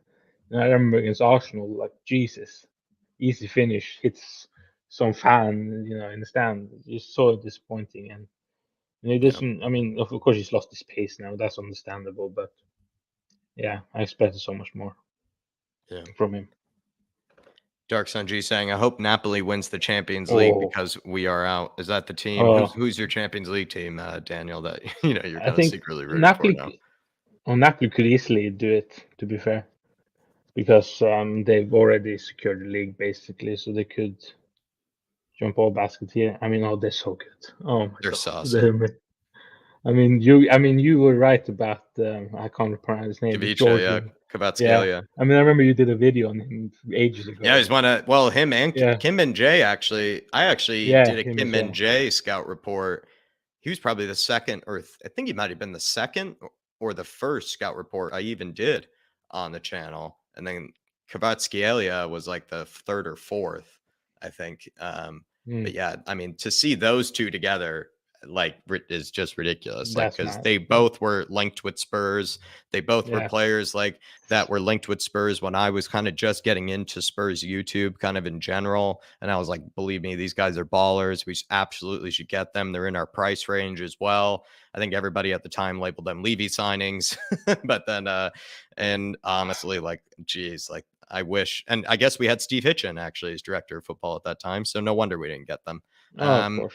But yeah, I mean, they were so cheap at the time. They could have been absolute ballers. They could have been absolute ballers. But Kim Min-jae, especially, I think was like, he seemed like more of a no-brainer. Like, I think Kvaratskhelia, like, believe me, like anybody that watched him play knew that he was good. But like, I think with attackers like that, it's a bit more of like a, you know, there's more kind of risk. Whereas like Kim Min-jae, like the way that he's built, the way that he runs, like everything about him, like you knew he could be good for the Premier League. Like he's built like a fucking tank. Like he's a tank of a player. Like no way that he was always going to be good. So I kind of wish that we just opened our minds a little bit more when it came to Kim Min-jae at least. But 100%. I don't know. It's just how it is sometimes, Spurs fans. It's just how it is, everybody. Pick yourself up, though, Dark Sun G. For me, I would say probably Napoli as well, I guess. Yeah, I probably will be. I don't even know. I just like watching, you know, the Champions League in general. I'm not sure who I really have a real soft spot for. And Sebas Wolf saying, make sure I invite him to the barbecue. Will do, Sebas. But I'm not sure. Man, do you really want to have my cooking, or maybe we'll have someone else, you know, maybe, you know, cook for, because you know, I'm not sure if you'll trust a guy like me, you know, behind the barbecue. Pick yourself up, my man. Pick yourself up. But Daniel, you know, maybe Southampton focus, and then we'll get you out of here. I mean, Southampton, are they going down? Any players that you take? Sorry, did you want to? Yeah. No. Just I need to be quick here because I really need to use the bathroom. Sorry. but I've been talking too long. yeah. So yeah, I think Southampton gone down and Ward-Prowse, of course. Ward Yeah. Prowse already. And I'm then sorry. I got it. go ahead. Score prediction. Go, Daniel. Go, Daniel. Yeah. Score prediction and go. 3-1 Spurs. See you, Daniel. Good man. Yes. Sorry about that. Take care, Jack. Take care. Good man. Love you. Yeah. See you, Daniel. Love you. Sorry about that, everybody. Guys, I've been, I'm nowhere near as efficient as I usually am on these fan shows. Nowhere near as efficient. I've been trying to catch up with everybody, have a good chat, and did my man Daniel wrong there. Did my man Daniel. I think you went 3-1 or 2-1, whatever it was. Sorry about that, everybody. Good man, Daniel. But next, it is the one and only KPV, everybody. Bring in the KPV. Here he is. Yes, guys, what's going on? Hello. Hello. How are we, KPV? All good. Just glad that those lot who were top got knocked out by Marcus Edwards, and what a goal by Sporting Lisbon. Like, Oh, I lost my mind. Yeah, like that goal, it reminds me of me that I scored when I went to play football training somewhere. And I scored from halfway line, I did a few months ago in football training. So, hey, I could score a goal like that. So, Was the keeper that you lobbed, KPV, was he also a gooner?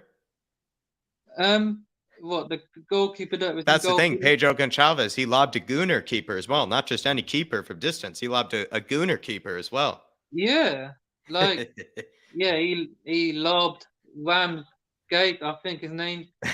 Ramsdale, as expression called him. Like, he can't say penalty. Like, it was a Ram shocker. That's what that was. Shocker. Like, that's why he will never be England's number one, because he can't say penalties for England. Only Pickford can. So once Pickford's retired, we need someone that can say pens, and Pickford's the only one that can, but not Ramsdale, because if he does, then he's going to let us down. He already let us down against Hungary and Italy, so no thanks. I'd rather play for Canada than England. So, yeah, not England, but yeah, and Champions League draw, tough. Napoli, AC Milan. Like, is Napoli your team? Napoli, my team, yeah, but never write off Real Madrid. They've won it back-to-back before when Sergio Ramos lifted it 3 years in a row, but can Real Madrid win it back-to-back 2 times? They normally win finals when they play them and they keep clean sheets. So, but Napoli are the dark horses, and Osimhen is on fire right now. Like, I'd look at him. If Kane was to leave, he'd be a great replacement and probably the best striker in Europe alongside Kane. But the Napoli owner is a bit like he's not like Daniel Levy, but he has a bit of the Daniel Levy tactic of holding on to players very tightly. KPV, let's say, like he holds on to them with an iron, grip, and he only lets them go for huge money, or even not any money at all. Like, it took forever for them to get rid of Koulibaly. He never went to Man United. He ended up going to Chelsea. Kind of players like that he's held on to for a very long time at Napoli.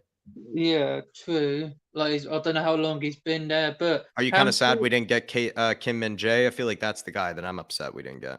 Yeah, that was under Mourinho 2 seasons ago. Like, just after the restart, I think. Then the season finished, and I'm a bit upset we didn't get him because Son, I think, is he Japan or South Korean?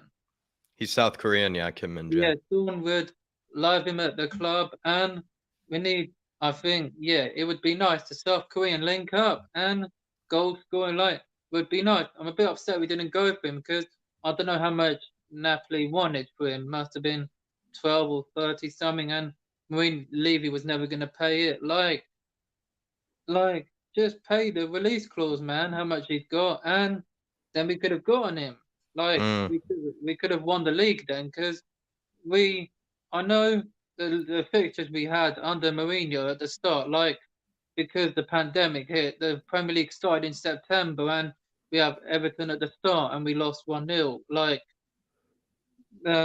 which was a shock. And Southampton, who were playing at the weekend, Son and Kane love scoring against Southampton, and if Son scores, that'll be his 100th Premier League goal, and Kane, I believe that'll be his 10th away goal in 6 consecutive years, which a player's never achieved, and that's why Yeah, so Kane, he's still got time to score a few because he's only a few behind Rooney, 208. So Kane keeps going, then I think he can catch Haaland for the Golden Boot because I think this will be Feels the unfair that Holland's in the league now, KPV, with Kane, because he's having such a good season. And if Holland wasn't here, everybody would be probably talking about how great Kane is and his terrific season and everything. But because of Holland, it feels like it's just, I don't know, it's being overshadowed a little bit. being overshadowed. Like Kane won it twice under Poch, and he then won it under Mourinho. That was three, but this would be the fourth Premier League Golden Boot. Like he won the World Cup Golden Boot and he got 6 goals, but he's broken England record, like the most goals at a major tournament. Harry Edward Kane, he's now gone ahead of Lineker and he's equalled Wayne Rooney. But if Kane can score next week, like why Skip not an England squad, man? He had why is he Just not been called? quickly on Skip, actually, KPV. Do you feel like he's, because earlier, like some of us were, and myself included, we were getting a bit worried about Skip. It felt like his levels had kind of dropped a bit. Now that he's gotten some playing time, he's starting to look really good. Skip, is he? Is he answering the haters? Is he starting to silence the haters? Yeah, like why is Calvin Phillips ahead of him? Like he doesn't even play under Pep at the moment. He's not playing, and I Hmm. don't understand why Southgate hasn't picked him. Like he scored that banger against Chelsea, and he was robbed of goal of the month for February. Willian won it, like Chelsea reject, and Rashford player of the month for February, and manager month Ten Hag, like triple Man United, like. Spurs players have been what? Royal, Skip, like not great. But yeah, congrats to Son and the club on being recognised. And I want to wish a happy birthday to the beast Sandro from a few days ago. And Nice. yeah, the goal against United at White Hart Lane, that I just watched it on Spurs play, and that goal was unstoppable. We drew 2-2, but we beat them at Old Trafford on New Year's Day under Tim Sherwood, 2-1, Adebayor or Ericsson, and we won. Like, yeah, Sandro was just brilliant. Flexing Like, the pub knowledge there, KPV, getting warmed up. Where are you going to be um, watching the Southampton game? Actually, KPV, you're going to be watching it from the pub, headed down to Southampton, maybe heading down south. um, I'm gonna be going out for a friend's birthday, but Nice. I'll check the score and like they're going down anyway because Yeah, you players who think they're going played down? for players who played for Tottenham and Southampton, well Southampton and Tottenham. Neil Ruddock, cheers for the update, Brian Daigle earlier. Ben and Sim forgot to mention that. So Neil Ruddock, Bale, Toby Alderweireld, who was on loan there, but we bought him from Atletico Madrid. So Brian Daigle, get your facts right, mate. It was actually Atletico Madrid we signed him from because I've got a mate who I used to go to college with said Spurs just signed a player from Atletico Madrid, and it was Toby Alderweireld, but Mm. White Daigle, not Southampton. Yeah, like Southampton wanted to sign him permanent, but nah, he came to us and brilliant. But Gazaniga played at Southampton. He was actually in goal when we beat them. 4-0 something when we were challenging for the league against Leicester, and Kane never played for them and he was on loan as a kid, but the commentator got that wrong when we beat them in 2015-16, and shocking. Like More pub that knowledge, KPV. I'm looking yeah, at more pub quiz knowledge. Flexing it. like Kane never played there, so the commentator must have got it wrong. Maybe Kane did play with him when he was a kid, but no, he didn't. I've checked and he didn't play. So I don't know what that commentator's name is. Get your He's facts straight, says KPV. the That's what guy he never says. played there. So, but James Ward-Prowse has been there a long time. So, Would that be the like, one you would take from Southampton if they were to go down? And, if they were to go down, KPV, you got to bring out your shopping cart because, yeah, the relegation teams, you got to get some shopping cart, out for those teams. yeah. So James Ward-Prowse, any other players like Salisu, maybe? Yes, Dallas too, and KWP, Carl Walker Peters. Like, I think he's been their best player. Like, he, unstoppable. Like, he's got injured, like he's a doubt for the game because he thanked us for the reception last season when we lost 3-2 at home, and he's brilliant. I think he's probably the best player outside the top six. Kyle Walker-Peters. Exchange for Højbjerg, like, yeah, Højbjerg's played there, and yeah, You would send Højbjerg back to Southampton? like, we got him in exchange for Højbjerg. I mean, we got Højbjerg in exchange for Kyle Walker-Peters. That's right. Sorry, yeah, that's right. Yeah, like, I'd like him and Højbjerg to play together. That would defend us, and he's a great player for them, and I think he scored goals there. He scored against City last season in the Prem, and they took points off City, so I'd love him back. But I watched the documentary, and Dele Alli crashed into his car. That was a bit of a shock, I saw. And yeah, I watched the documentary, and he was, but I missed the guy. And yeah. Who would you take? So it's just James Ward-Prowse you would take then, KPV from Southampton, just to get your answer? James Ward-Prowse, yeah, I'll probably take him because free kick specialist. Like, Kane can't take him.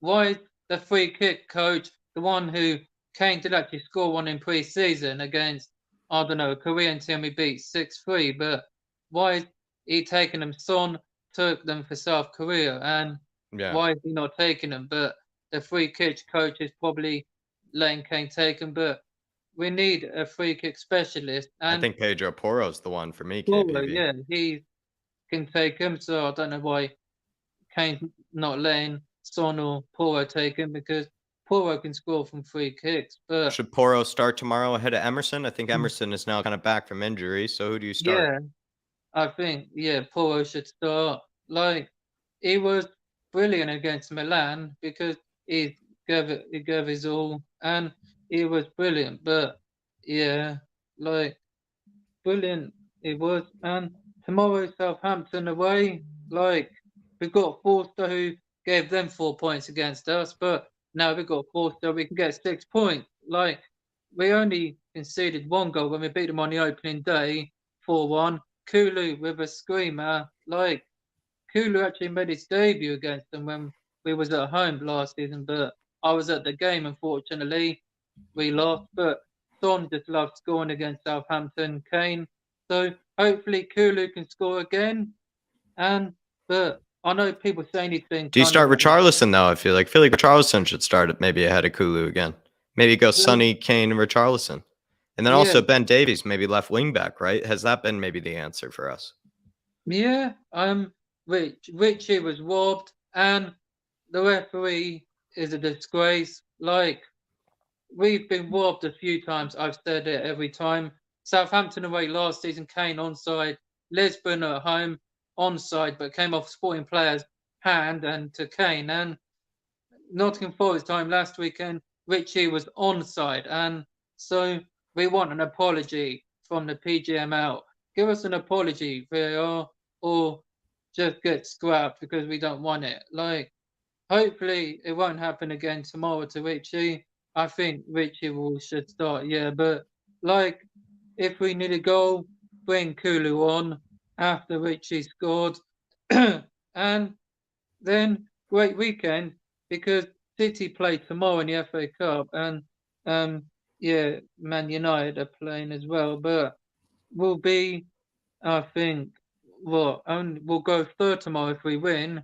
So let's get the win. Top four still matter to you, KPV? My 2 last questions for you, and then we'll get you out of here. Is top 4, does it still matter to you? Does it still mean something to you? It still matters to me. Like, I like what Kane said. We don't just want top 4. We should be winning trophies, and he's spot on. But like, he does have a point. But like, top 4 still matters, and that's what I want. I just, like, hopefully those lot don't win the league who are top. City will win it, and I just want to finish above them. Like, they've got to play Chelsea, Liverpool, and City still, and if they lose those 3, then they've got to play Newcastle away as well. So Instead of finishing above the Gooners this season, KPV, we could finish above Chelsea. Yeah, like Chelsea, this will be I think, second time not been in Europe, but they're still in the Champions League. And Porter said that they'll try and beat Everton, then they're going to try and win this Champions League for a third time. No thanks. Napoli or Real Madrid for me, but I see Napoli just coming away with it. Like, it would be great. End on fat ass there. Like, no chance. Napoli don't want him, I hear. The only thing he's doing well for us, KPV, is that he's probably going to maybe get a move somewhere for us, and maybe they'll, throw 20 mil or whatever it is. Yeah, and right. compared to maybe other players, at least Yeah. he's going to get some money back. Yeah, send him somewhere else. Like, I don't know, Real Madrid. Yeah, probably a great place, but back to France, maybe better option. But yeah. All right, KPV, give me your score prediction, and also give me your send off as well after the score prediction. Score prediction, another 5-2, just like 2 seasons ago. Son 4, Kane 1, and the assist. So Kane with 4 assists and a goal, and yeah. So let's go 5-2. Who's letting the dogs out? Letting the dogs out. Dermot did. Nice. Hey. Dermot. Yeah. There you are. Yeah, and I'm off to try and get that Ledley King Foot Heroes card. And there's a Kulusevski Ballers Foot promo card with 90 pace and 91 dribbling. Nice. Yes, whatever your name is. 4-1 Spurs. Give you this time. And also Rob Belcher, KPV, before I let you go, where is he? Rob Belcher saying, it's my favorite Spurs mastermind contestant, KPV. His knowledge is unmatched. Yeah, no one is a match for me. No one can match me. And so, yeah. And David, happy St. Patrick's Day to all Irish people out there. And David, when you're next on, when you come on FIFA, you're getting destroyed, fella, because another day, David is hiding from you on the FIFA, it looks like, KPV. He's hiding from me. And I'm going to get Ledley King card and other legends to play with. And David's going to get destroyed by me. So I'm off people to get that Ledley King card and division rivals, and got shopping to do. Going to go out for a beer. And then watch Nottingham Forest, Newcastle. So tough game, but I'm jealous. I'm jealous, KPV. Hopefully, I can do that with you sometime, my man. I'm jealous. Sounds like a good right day. I'm liking that. All right. Yeah, I'm off anyway, people. So we let the dogs out. Dermot did, because you're up next, Dermot John. So nice. And I'll speak to you soon, everyone. And as always, Levy sucks. Nice, KPV. See you soon, brother. Come on, you Spurs. Come on, you Spurs. Conte, big yourself up, KPV. Good man, that is. And as well, sounds like he's gonna, get the beers, gonna be playing some FIFA later. Sounds like a nice, nice day with KPV. And Suman here saying, Jack, sorry, you are a nice person, but Højbjerg is not what Spurs need. Spurs are better than Højbjerg. I feel like Højbjerg, for me, has done exceptionally at improving each and every season. I don't think he's the same player that we got under the Jose Mourinho era. I think he's even better than what he is, from the original Southampton player. I think he's improved remarkably since we brought him in. I think he's been better than the midfielders that have been up against him in the case of Basuma, Winks, the Sissoko, whatever has been in front of him. I think he's been better than, on more of a consistent basis. And to be honest, I think there's a reason he's picked so consistently, but there are plenty of people that probably feel similarly about you or with you on the Højbjerg thing. He's a very divisive player. Maybe one day we could do a video on maybe kind of why he's so divisive. But we're gonna bring in the Dermatron, see what he has to say on everything, and on the title of the show. Here he is, Dermot. Good afternoon, sir, and happy St. Patrick's Day to everyone in America and Ireland. Day, brother. And everyone, and I've made it. KVP said I let the dogs out. I've now made it on YouTube. I'm now happy. I can retire contented. Gorgeous flag behind you, Dermot. You got to get the flag out. You got to take the flag out in the day like today. And I woke up this morning. The rebel inside me was burning. The Irish nationality was flowing through my blood. So Yeah, it's a great day to be alive. St. Patrick's Day, what a great day. The first man ever to make the trip from England to Ireland for a piss up and then went back and then came back again because he liked it so much. So there you go. It's a day for everybody to enjoy, It is. especially on a Friday like this. Absolutely, what It people is, should need. and I know America makes a big deal of it as well. I know, like New York and most Boston and that. But it's a national holiday over here. We get the day off over here, so Nice. all the kids are off school. The parade's all happening. It's pissing with rain here in Wexford, so I didn't bother going to the parade in Gory. But no, it's a good day, and it's nice to be alive. That's all I'm going to say. Like to hear that, Dermot. I like to hear that, brother. And a lot of people are happy to see you in the conversation here in the chat here. But Dermot, do you want to start with the title of the show about, whether it still matters to you finishing inside top four? I mean, what are your thoughts on this, kind of debate at the moment around the Spurs community about, is top four still mean something to people? Is it something that you still care about, finishing inside top four? Give me your answer. Top four for me is a day thing.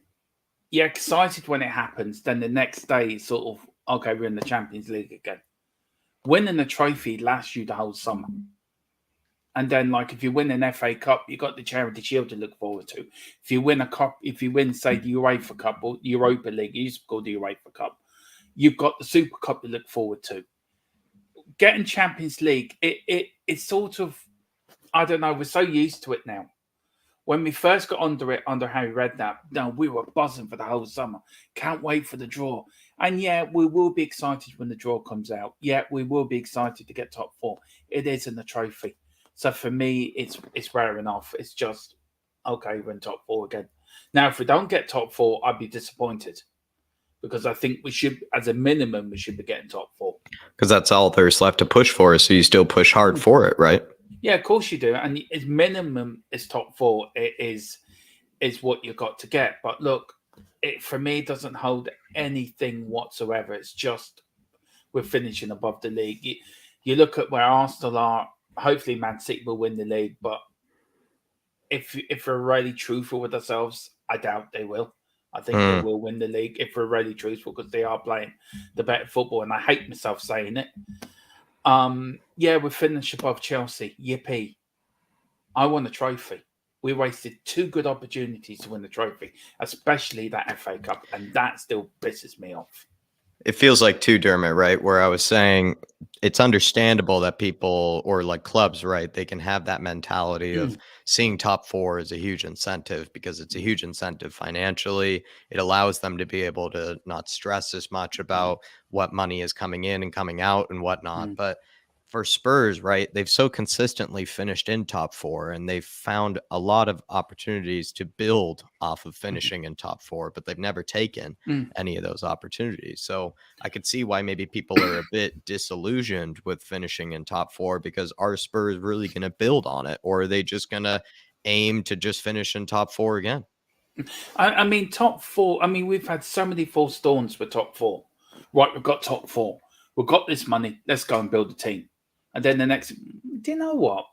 Danny Levy's probably sitting in the tram centre thinking, do you know what?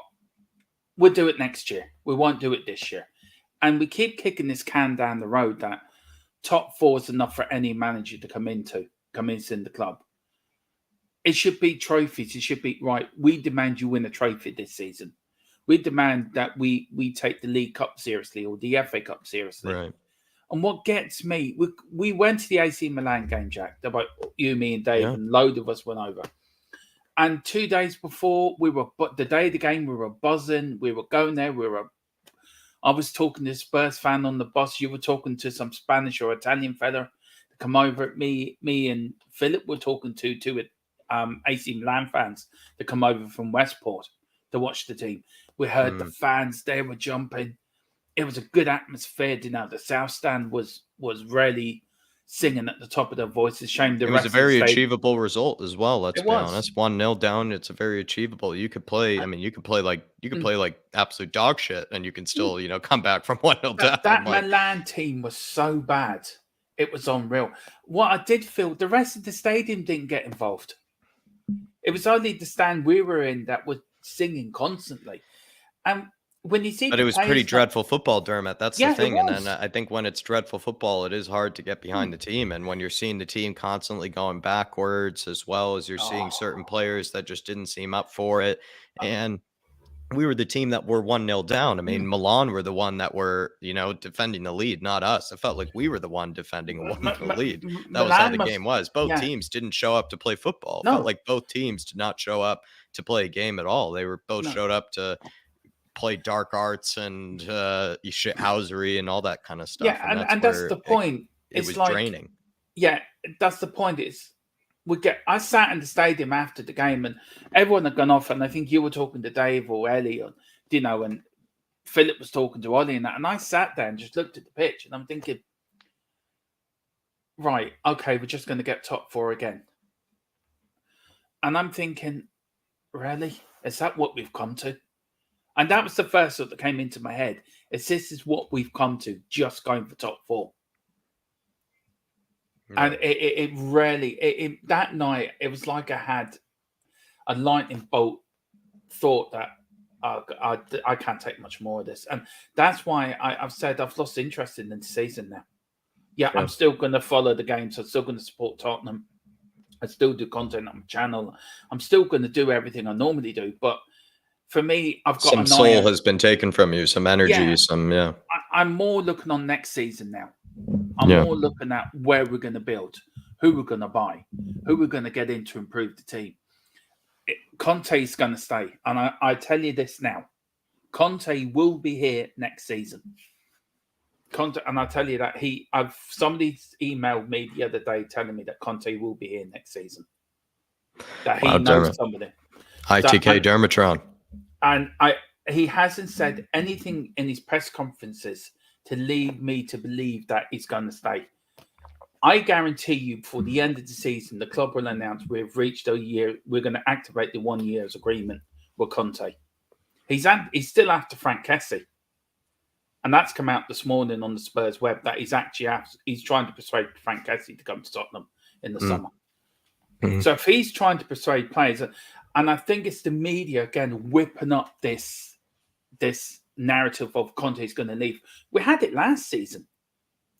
This time last season, it all kicked off again. Conte's leaving at the end of the summer. And nobody, it didn't come out until the end of the season that I'm staying. Conte's going to stay, and Kane will stay.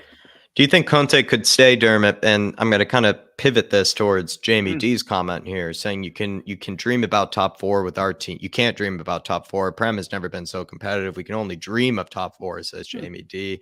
And he even says as well that if Poch will be sacked on the second year when he doesn't get top 4. This is maybe what's probably the case with this club, right? Is it's not as much maybe the managers being judged on whether they get knocked out in the FA Cup or the Carabao or the Champions League. What really actually matters most, the premier priority for the club seems to be where you finish in the league, and do you finish inside top 4? If you're on track to finish inside top 4, you're actually not in as much trouble as probably the fans might think that you are.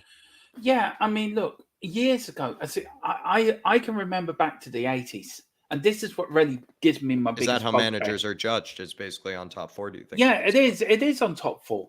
That's it. Where managers in the past, like a Keith Birkinshaw or a Peter Shreves or a David Pleat or a Terry Venables, they were on trophies. Their main objective that year was to win a trophy.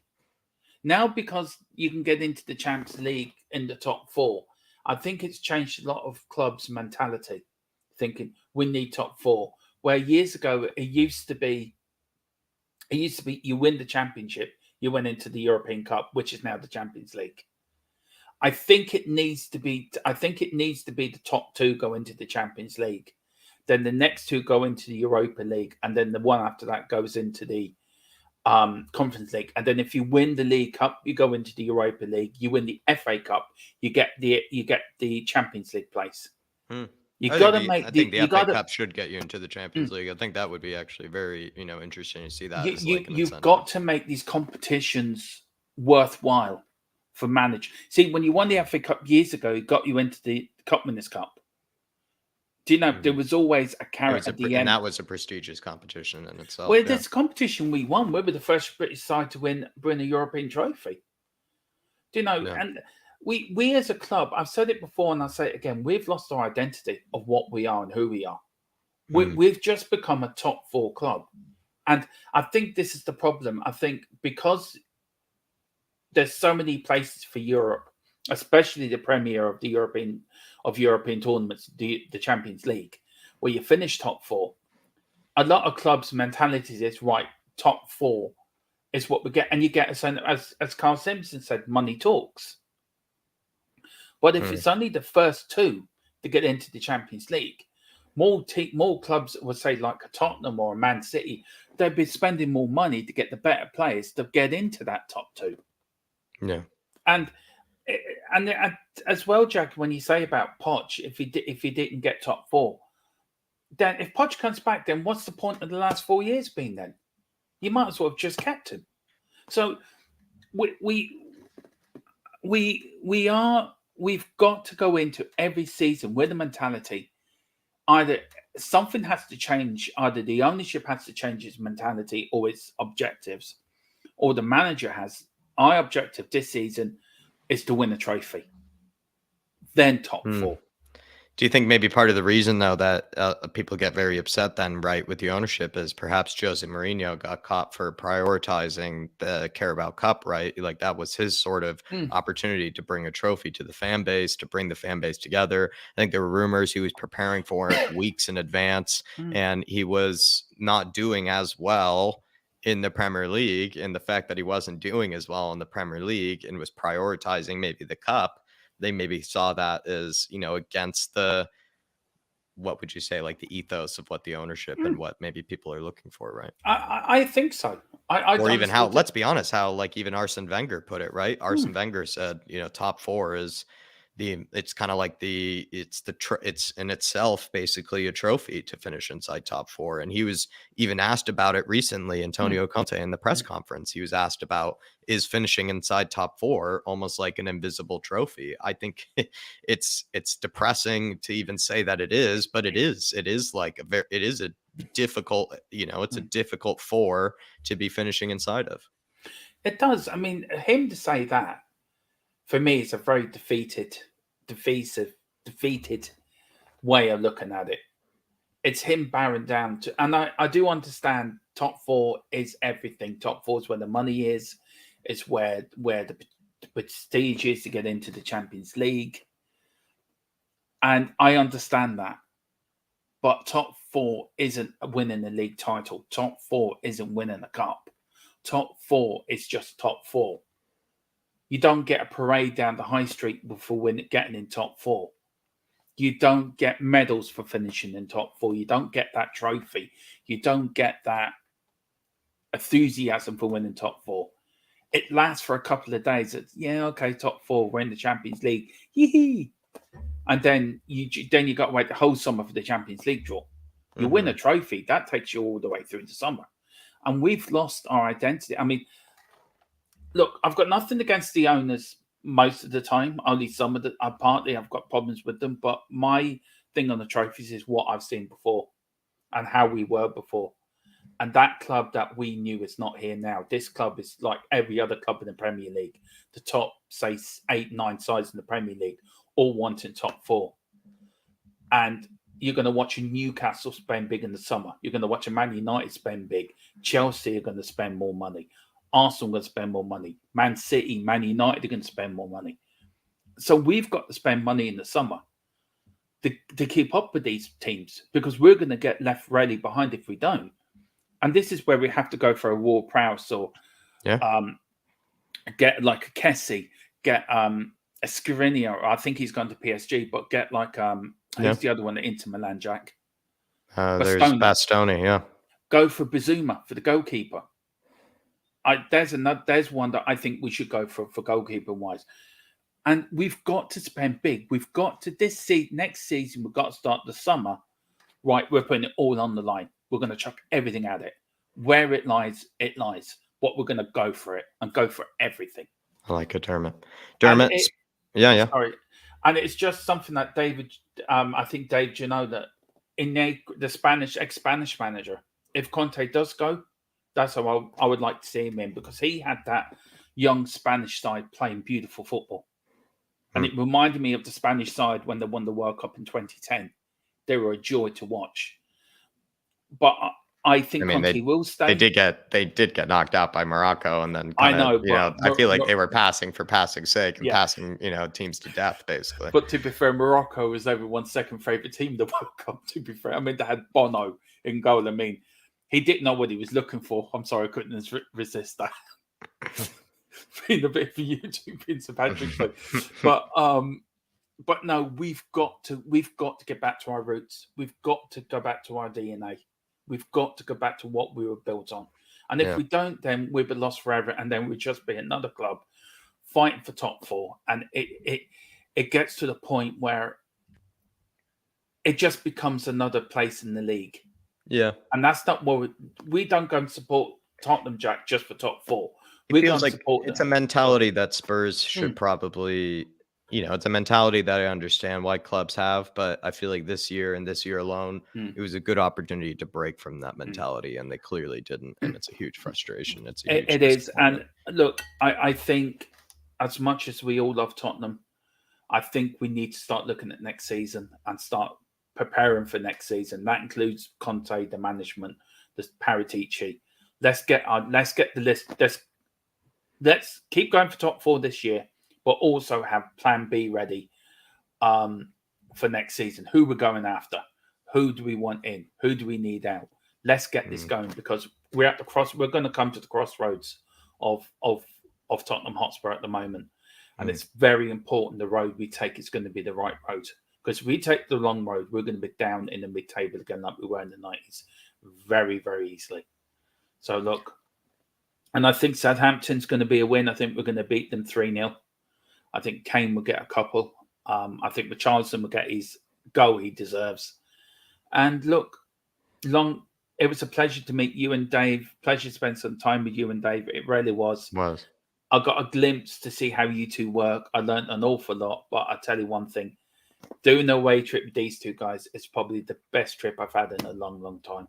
So I want to thank you very much, Jack, because you were wonderful. I've only just caught up with the sleep, Dermot, because you and Dave were talking so late into the night every single time. I've only just caught up with my sleep patterns. I mean, we get in at 11 o'clock and we'll be up to 4 o'clock just talking. You guys just don't shut up. I'll tell you that. No, but hopefully, it was actually waking up the Wednesday morning of the match with a hangover and walking straight to the wall. I mean, that for me was just.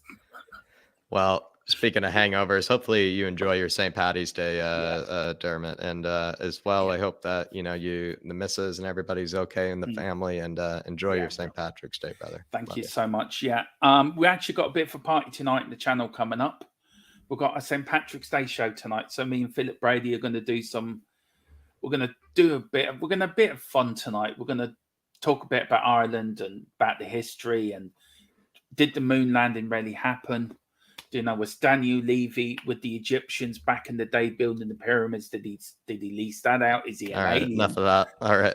Well, no, okay. It's just we're just going to have a bit of fun tonight. We're just going to have a bit of fun, play a bit of Irish music, and talk about Ireland and promote Ireland, and just talk. We're going to pick our all-time Irish Spurs 11. Good man. Which is very hard. Believe me, I've been through the players this morning. There's not many. Sadly, Doherty probably finds a way back into his team. Yeah, we are going for the north and south, but I've rabbited on too much. I do apologise, Jack. So I'll let you crack on. All right, I'll catch you later, Dermot. Big up, brother. Great call. See you soon, Dermot. Bye-bye. All righty. Everybody, big up Dermot. Head on over to his channel as well. I'm going to put the link in there another time. Please, everybody, show the man some love. Show the man some support on the road to 2K, I know, over with Dermatron. But we're going to bring in the lovely Ash Maddock. And I haven't actually had a proper conversation, I think, ever. I've seen him on Weird Tom TV. He's decided to come on, have a say. What's up, Ash? What's up, Jack, man? You right? You good? Yeah, I'm doing okay. I've been having kind of it's been a while. The voice is still recovering itself, and the fan shows are back underway finally, and we're getting back into the flow of things over you need some on the Irish. Get a lemon, cut it, squeeze that, and a bit of honey. I've been doing that all week, and believe me, this is what's bad, is that the voice sounded worse than this, Ash. It actually sounded even worse than this. It was in a bad state. And it was because Himalayan because I salt. was screaming at Moon Boots, that he didn't have as much time on the ball as he probably thought he did. That's what kept happening. I kept, and also I was next to the one and only Alex Davies, who's a good man to be next to, watching the games with. But what'd you wanna talk about? Do you want to talk about the title that's on the show? Is there something else you have in mind? Remind me of the title as well. What's the The time we're title? talking, Is like, top four still matter? does it Yeah, still let's matter start to with you? that. To Let's you? start with that. Let's start with that. I think it does. Hear me out. Big Me up too. to everyone in the comments. Big up to Dermot that was just on. I'm very intrigued by that moon landing. That's right up my street, by the way. But yeah, coming back to the question, does top four still matter? For me, lots of fans are depressed, and rightly so. Because myself, I'm starving. I'm really starving from a trophy. I haven't seen a trophy since I've probably experienced really one in my lifetime, if I'm being honest. Yeah. That was the Worthington Cup, and that was emotional. So I think we are due a cup. Desperate. However, and I said this to myself at the start of the season. I said, if we don't win a trophy, just one more window, because the way the window ended, I was like, like you felt good about something, but then something just happens at the end of the movie, and like, oh, if it ended like this, the movie would have been way better. That's what I got from that transfer window that Spurs had in the summer. So I'm just saying, just give me one more top four window. And then after that, because I think we're so hung up and so beat up about not being a trophy. All right, we didn't get it. All right, it's over now. It's over. It's done. But with the top four, do we still get a top keeper? Oh, wait. Without the top four, do we get the top centre back that we need to push on for any coach that comes in, whether it be Conte that stays on or another coach that comes in after? Yep. Are we going to be able to play out from the back? Because let's face it. Do you get a top manager? Modern football requires you to have a player at the back that can play out the back. That's the reason why, I hate to say it, the only reason why top managers have come in, like Mourinho, like Conte, and they've said, Eric Dyer, I don't like him. Don't jump on me. I don't like him. No, I know where you're going. Eric Dyer was a midfielder. And from the midfield, you dropped him back into the back line. That was Poch days, right? And then since then, managers have utilized that type of player because he can play out from the back. That's all I'm saying. Right? I know I said that. I should. This is just how I see it. It's my opinion. You don't have to agree with it. We have nobody good that can come out the back. Yeah. So we need what the point I'm making is we need a player that can play out the back. I reckon the reason why the managers love him is because Dyer does a lot of that. And doesn't matter about how good you are on the ball or how defensive you are. As a defender, even Alex Ferguson said it.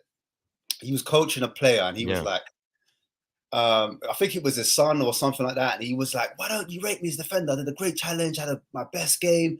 He's like, no, it's still not good enough. Still not good enough. Played even better the next game. And then Fergie said, just before you jump in, Fergie said, you had your best game when you were doing this, when you were talking. The talking is the difference. The talking. So that's why you see like an Eric Dyer and you see Ben Davies. Even Ben Davies during the pandemic, and there was no fans in the stadium. You could hear Davies yapping. That's why they like him. They like him because they can play more than one position. They can play out from the back. They're not phased from, and that's how we start our attacks. Conte always talks about solid foundation. I need a solid foundation. When we did the solid foundation, sorry, bro. Go on, Jack. Go on, sorry. Go on. No, I was gonna say, like, the reason I'll tell you why they like Dyer so much is because I think nowadays the game is so heavily dependent on instructions and tactics, and at the end of the day, Eric Dyer is a guy that I think probably receives tactics and instructions actually well. Like, it looks like he receives it probably better than other players. I imagine on the training ground, he's a guy that's like asking questions. We even talk about what is it, the parched, kind of players. Like, he's definitely a parched, type player that, is asking managers questions all the time, right?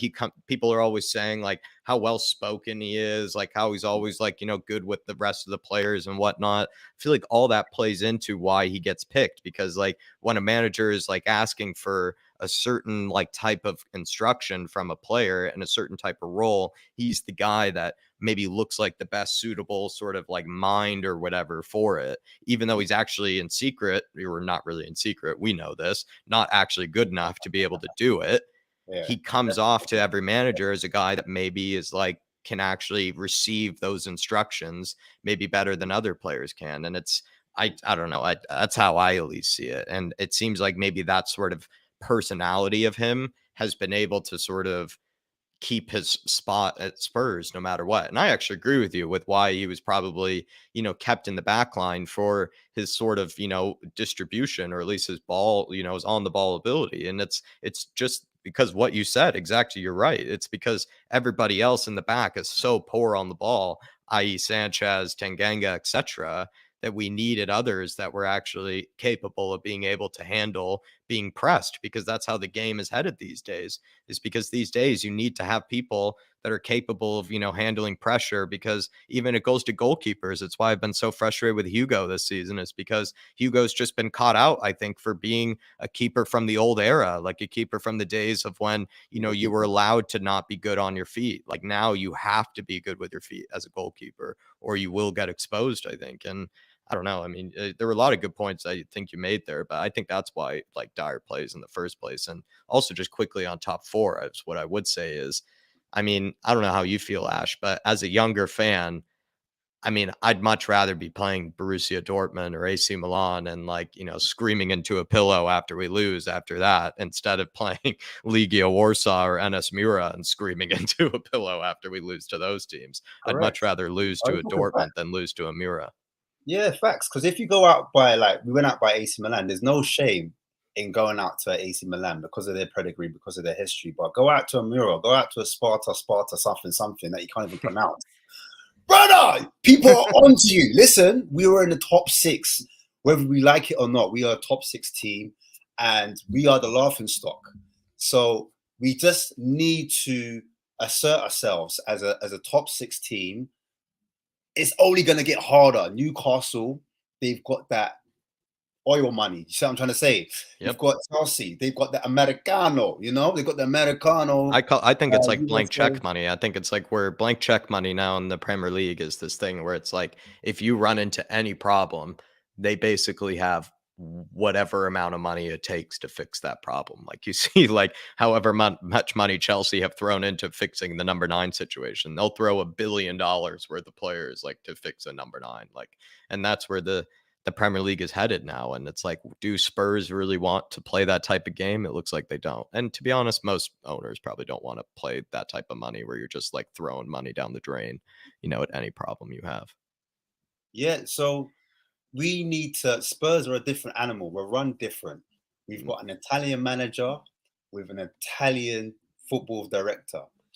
And I'm just hoping that our forward thinking, our forward planning like we did last season echoes onto this season coming in. I'm hoping like we're not waiting like January to act at the last minute and then be like, ta-da, here's your shiny new player. Do you know what I mean? We need to nail these centre backs down, that whoever it is we want, we need to nail them down from now. If we don't think the midfield is strong enough and it's not combative enough, or they can't play under pressure, and we get rattled too much, and we need a technical midfielder in there that Conte wants, or whoever's in charge, or even Paratici, because sometimes I ask my question, who is the manager? I feel like we've got 3 managers. Is it Daniel Levy? Is it Paratici?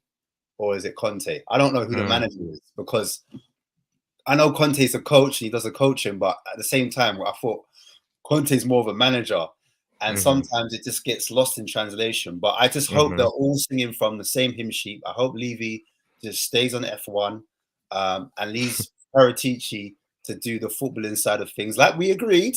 Because that was the agreement. I lie. I don't know.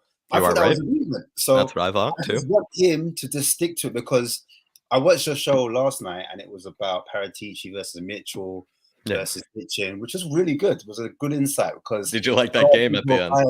Yeah, I thought it was really good. And I just feel like Paratici, if he gets the next 2 or 3 signings right, he will go down as our best sporting director, no doubt, no doubt. But and to be honest, Ash, just quickly, I don't know what you made of like the reason why I personally, this is just me, just my words, right? So it's just, it's not Ash's words, anybody, these are my words. I just think Hitchin has set us back so much further than like people truly realize. Like you look at all those reds that we, came up with during the Hitchin era, like, and it was like, the man had like 15 reds. Like, it's like that is so much money wasted. Like that is so many center backs, so many chances at a right winger, so many chances at a right back, and it was wasted and wasted and wasted. And say what you will about Levy holding him back, I completely agree that that's the case, that working with the confines of Daniel Levy is not easy and is probably harder than almost any other job. But at the same time, every other director of football has had to work within the same confines of Daniel Levy. And you look at it, Paratici is having a better hit rate, like a better success rate with the same confines. And it looked like Paul Mitchell had a better hit rate with the same confines. The problem is that Paul Mitchell, kind of rightfully so, just got sick of Levy and was just like, I'm out of here. Like Paratici, if Paratici's capable of tolerating Levy, then he has a decent hit rate. I think he has a decent hit rate, Paratici, so far. I think if Levy stays out of it, and I can't see that happening. He just can't help himself. If he smells a deal, he's the type of man that he wants to be the man. Like everyone's like, I'm the man. Like I'm the big guy in charge. Like he wants all the plaudits. Do you know what I mean? But if he can somehow just leave the football men to do the football stuff, because that's what you hired them for, then I feel like we could have a more productive window. We don't need 5 or 6 signings anymore. We just need 2 or 3 quality signings that are going to make the real difference. And I know a lot of fans, they're upset of the style of football, but I was doing some research and I haven't come to a conclusion yet. So I'm just going to tell you where I'm at that research. And obviously from managers, we've got Conte's, the 3-4-3. And then we've been linked with Fulham's manager, Marco Silva. Yeah. And he plays a bit more of a 4-2-3-1, which will be more pleasing to fans, albeit that, it's not a glamorous appointment in terms of attacking. But because we've got Paratici at the helm, he's more going to look for that type of defensive kind of pragmatic manager. I say pragmatic, but you know what I mean. No, I know what you mean. That stylistic, where it's less about possession-based type of football, and also Premier League as well. He wants that Premier League experience, so that's the reason why we're being linked to him. But saying that, Fulham are trying to tie him down as well. But I just feel like, regardless, if he was to come in, we still need that number 10, that people are looking for.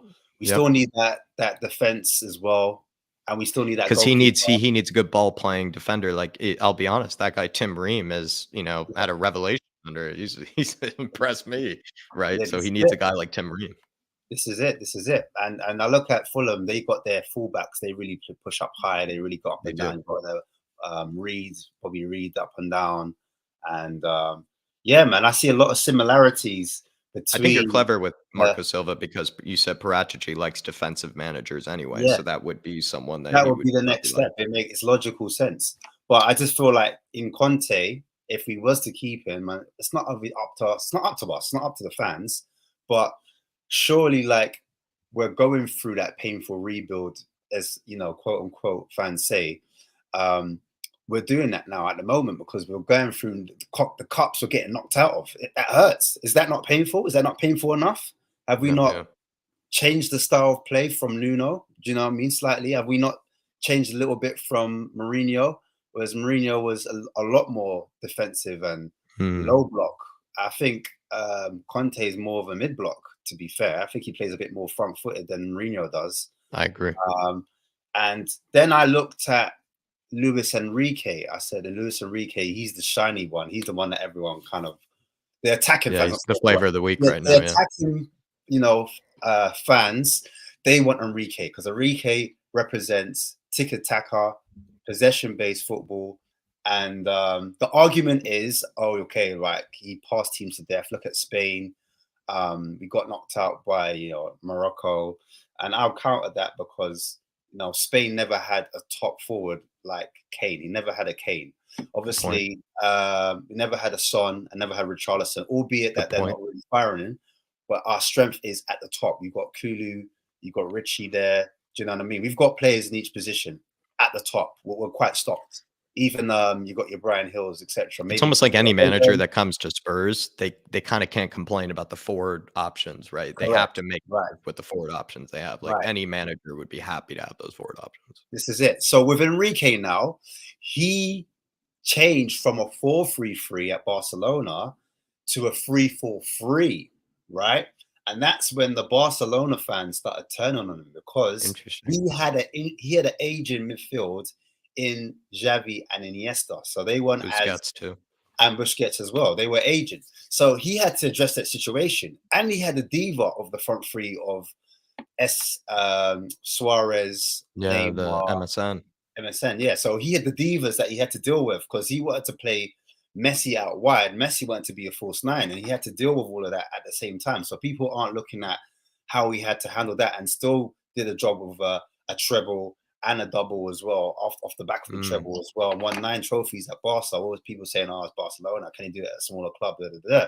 So you have to give him credit for changing the style at the last bit. So he went to a 3-4-3. The point I was going to make was he bypassed the midfield, and they would bypass Xavi, Busquets, and Iniesta to get into your front three because the front three was the strength. And then he allowed his wing backs to help the front three to cause confusion.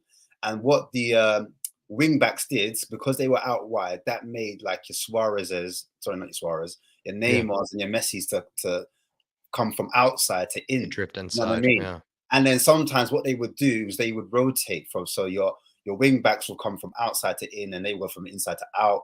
And it was a multifaceted system that he had there.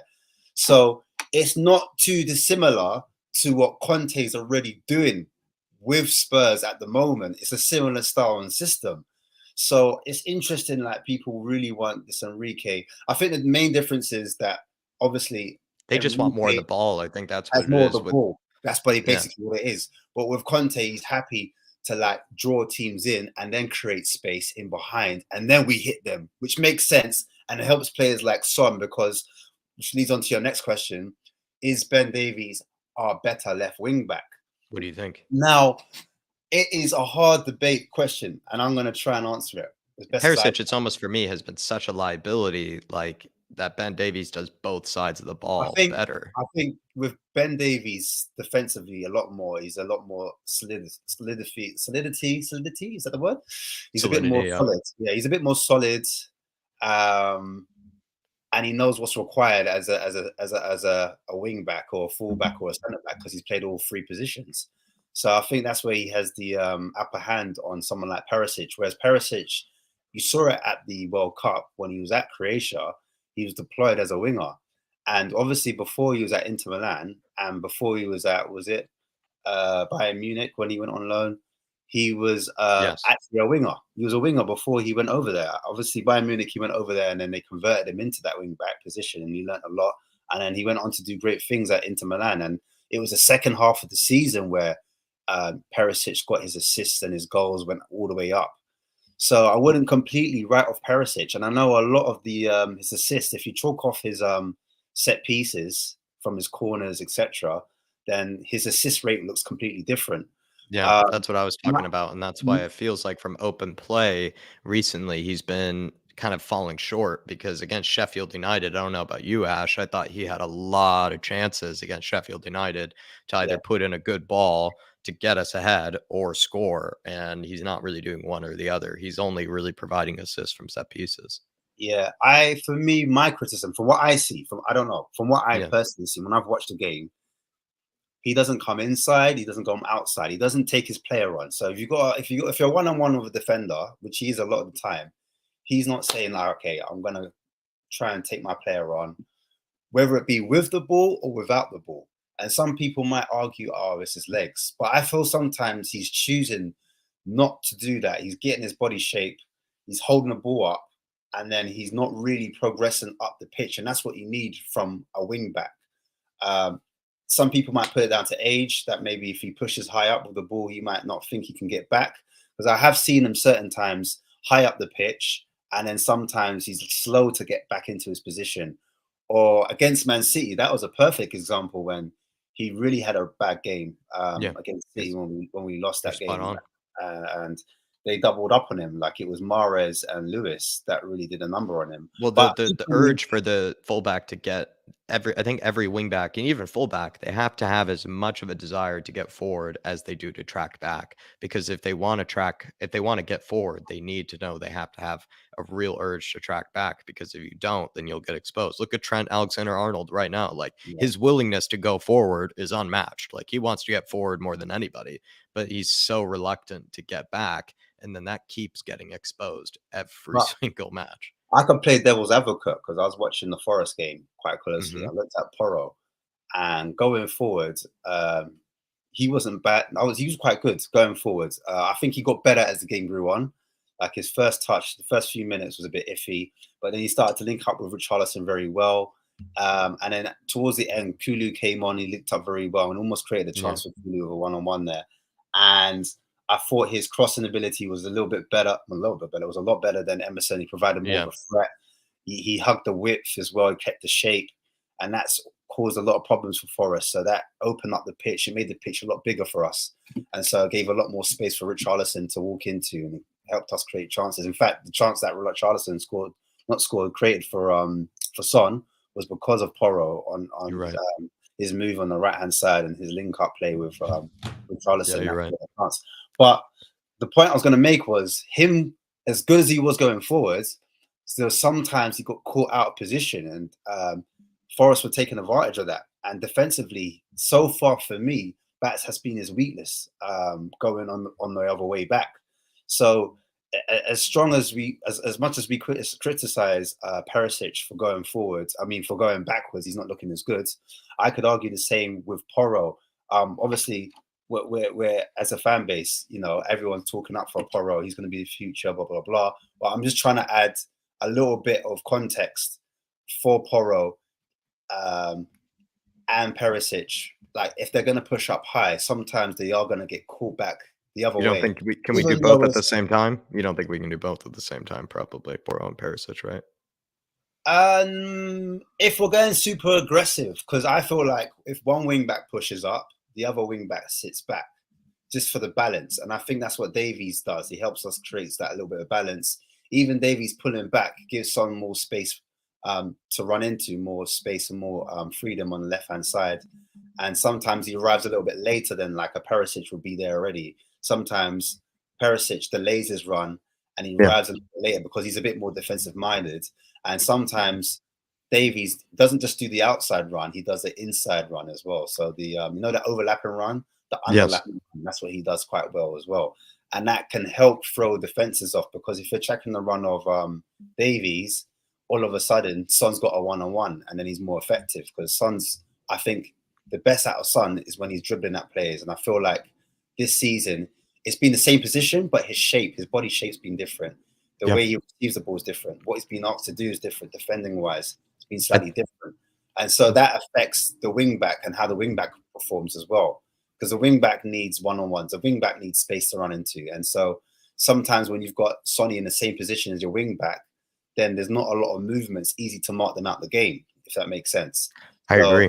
Do you feel like Perisic then, it's like, even if it were Richarlison or Sonny, it doesn't really matter. Like Perisic is probably going to be kind of hurting that winger, it feels like. In my opinion, it's just the mindset. It's the style of play. It's the type of player that I think when Perisic was playing as a winger against Preston North End, he did a great job. because he's a winger.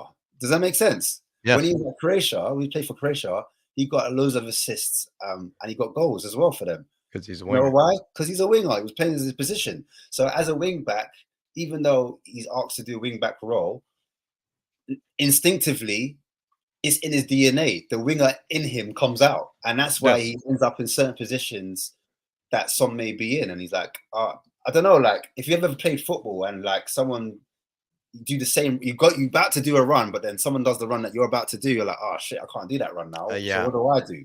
Yeah. So that's what I feel like the chemistry there, that's what's happening on the pitch. That's how I see it. I could be wrong. And I'll watch more games this season and we can have this debate again. But that's just how I personally I think a lot of people will agree with you, actually, Ash, on that. I don't even know what else I can add to that because I'm in full agreement because I feel like Ben Davies, for me, is probably not getting in Sonny's way as much, like you said. And he's also doing the other side of the ball, which is the defending that was kind of missing from Perisic. And that also was, I think, deeply hurting us. Can I get some quick questions actually on you when it comes to Southampton? Do you think they're going down this season? And are there any players maybe that you would put in your shopping cart for Southampton? The bottom of the league at the moment, they have had a horrible, horrible home record at the start of the season. I didn't know that. That's why they are in that position. Their away record's been even worse. So if your home record's not good and your away record, you've got no chance, have you? I think they've been toothless up front. Che Adams hasn't been cutting it. He hasn't been making that cheese. He hasn't been cutting it too well. Behind who's that manager after Hasenhüttl they had that was so terrible from the English guy? I forget his name. I think he had them riled up for a little bit, like because they got the cup win against City, didn't they? Right. And I thought, oh, hang on. In the league, they were dreadful, and that's what I remember. And I wish we were still coming up against that manager. Yeah, so do I. We'd have a better plan. But this new manager, I don't know too much about him. And I just feel like Southampton, as bad as they've been, against the top 4, top 6 teams, we have seen them do well against Arsenal. They've got a draw and a win out of them. They got Chelsea. They beat Chelsea, didn't they?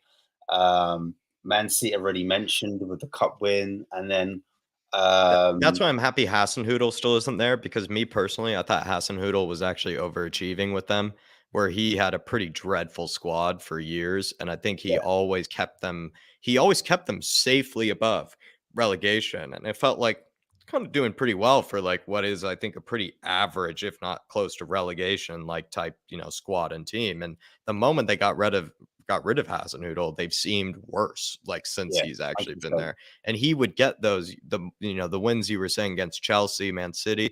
I feel like those were happening more often when he was manager. Like where he would get those occasional, like, I kind of like to call them scalps. Like he would get those scalps from time to time. Like Thomas Frank, I think over at Brentford is kind of similar. Like he gets a lot of wins against big teams. Yeah, I think it's like they almost get up for it. The manager gets up for it. They prepare well. They get the tactics right. They study right. You're right. And then it comes on the day they get the result they want. And it's no fault of, like, I watched the Arsenal game, the Man United game. They drew. They went 10 men down. That was another fixture, big fixture. And they were trying to counter-attack against United. When United were trying to push for it, they would counter-attack them all the time. But I just feel like Spurs can't be too nervous going into this game. If they really want to show ambition and really want to push for this top 3 and show that the players are playing for Conte, they need to take initiative. They need to take the initiative. And I would put a lot of responsibility, if Spurs don't come down with the win, I will put a lot of responsibility on Conte, only because of his lack of in-game management this season. I feel like it's cost us in major competitions. So I feel like the reason why we're called second half FC is because a lot of the time, or 45 minutes, that we only turn up for. So sometimes we could be really good in the first half, and then the second half we fall off. I think the midfield too, I feel like when they're pressed, I feel like the energy levels of them, it drops a little bit. When other teams kind of push up the pitch and they have a bit of the ball and they get a little momentum swing, those two, they find it hard to deal with the opposition as the game pushes on. Do you understand? I agree. In football, you need to be on your toes. Your energy levels need to be hit 24/7 throughout the whole 90 minutes. Your concentration levels have to be at peak level. And I think it just drops in certain periods for certain individuals. And Skip and Højbjerg, which one is more guilty of that? What do you think? I think Skip is the younger of the two. He's got more energy. Defensively, he's really good. Like when it comes to turnovers, his first thought is to push the ball forward or to pass the ball in behind. And I think with Højbjerg, he's a man that when he loses the ball or the team loses the ball, he gets a little bit rattled and he does this thing. He starts pointing. He starts, bro, just take ownership. Take ownership and start pressing. Start doing your slamming challenges. Because sometimes you just need the second ball. You know the second ball win? When Tottenham do second balls and we start winning them, that's when we win games. We never get quite right the first bite of the cherry. But collecting those second balls and winning them 8 times, 9 times out of 10. Yeah. It's in that period of the game that's when we start to drop off. So I just would like to see, in my opinion, a change for Højbjerg throughout the game. When it comes to 65 or 60 minutes, a change in Højbjerg and get a younger player like a Papa Matasar. And because remember, Højbjerg's played a lot of minutes and he's done a lot of games. So why not rest him? Skip hasn't played as many games as Højbjerg. So I think at that point where we start to drop off a bit, change Højbjerg for Sarr. Sarr's very good at competitive, doing challenges, getting stuck in. His mobility is better than Højbjerg's, in my opinion, when it comes to lateral movement and rotation of the hips, tackling, and then getting that ball forward. He switches the play from left to right very well. So he's really good, which is Skip's really good at that as well. And when you switch the play from left to right, you make the pitch bigger. So like the team, what they tend to do is they're congested on one side. And then when you switch it quickly, you might do 1, 2, 3 passes and then switch it quickly. That again stretches the pitch, makes the pitch bigger, and then it opens up more attacking chances for the other side. And I think that's where Conte needs to come in and make that change, if that makes sense. No, I'm with you. Especially if we started with a strong front three and it's not quite working and they're not quite getting balls into the feet as fast, as quickly. Because it happens every game. You're not going to control the game for a whole 90 minutes for the whole time of a game. You're not. It's not practical as football. You're going to lose. No, you're going to lose. There are going to be spells for the other team. Yeah, exactly. This is for you now to win that ball back up. Do you have the energy level to press the team in the middle of the park and win the ball back? Because that's how Conte plays. He tries to win the ball back in the middle of the park. Do you know what I mean?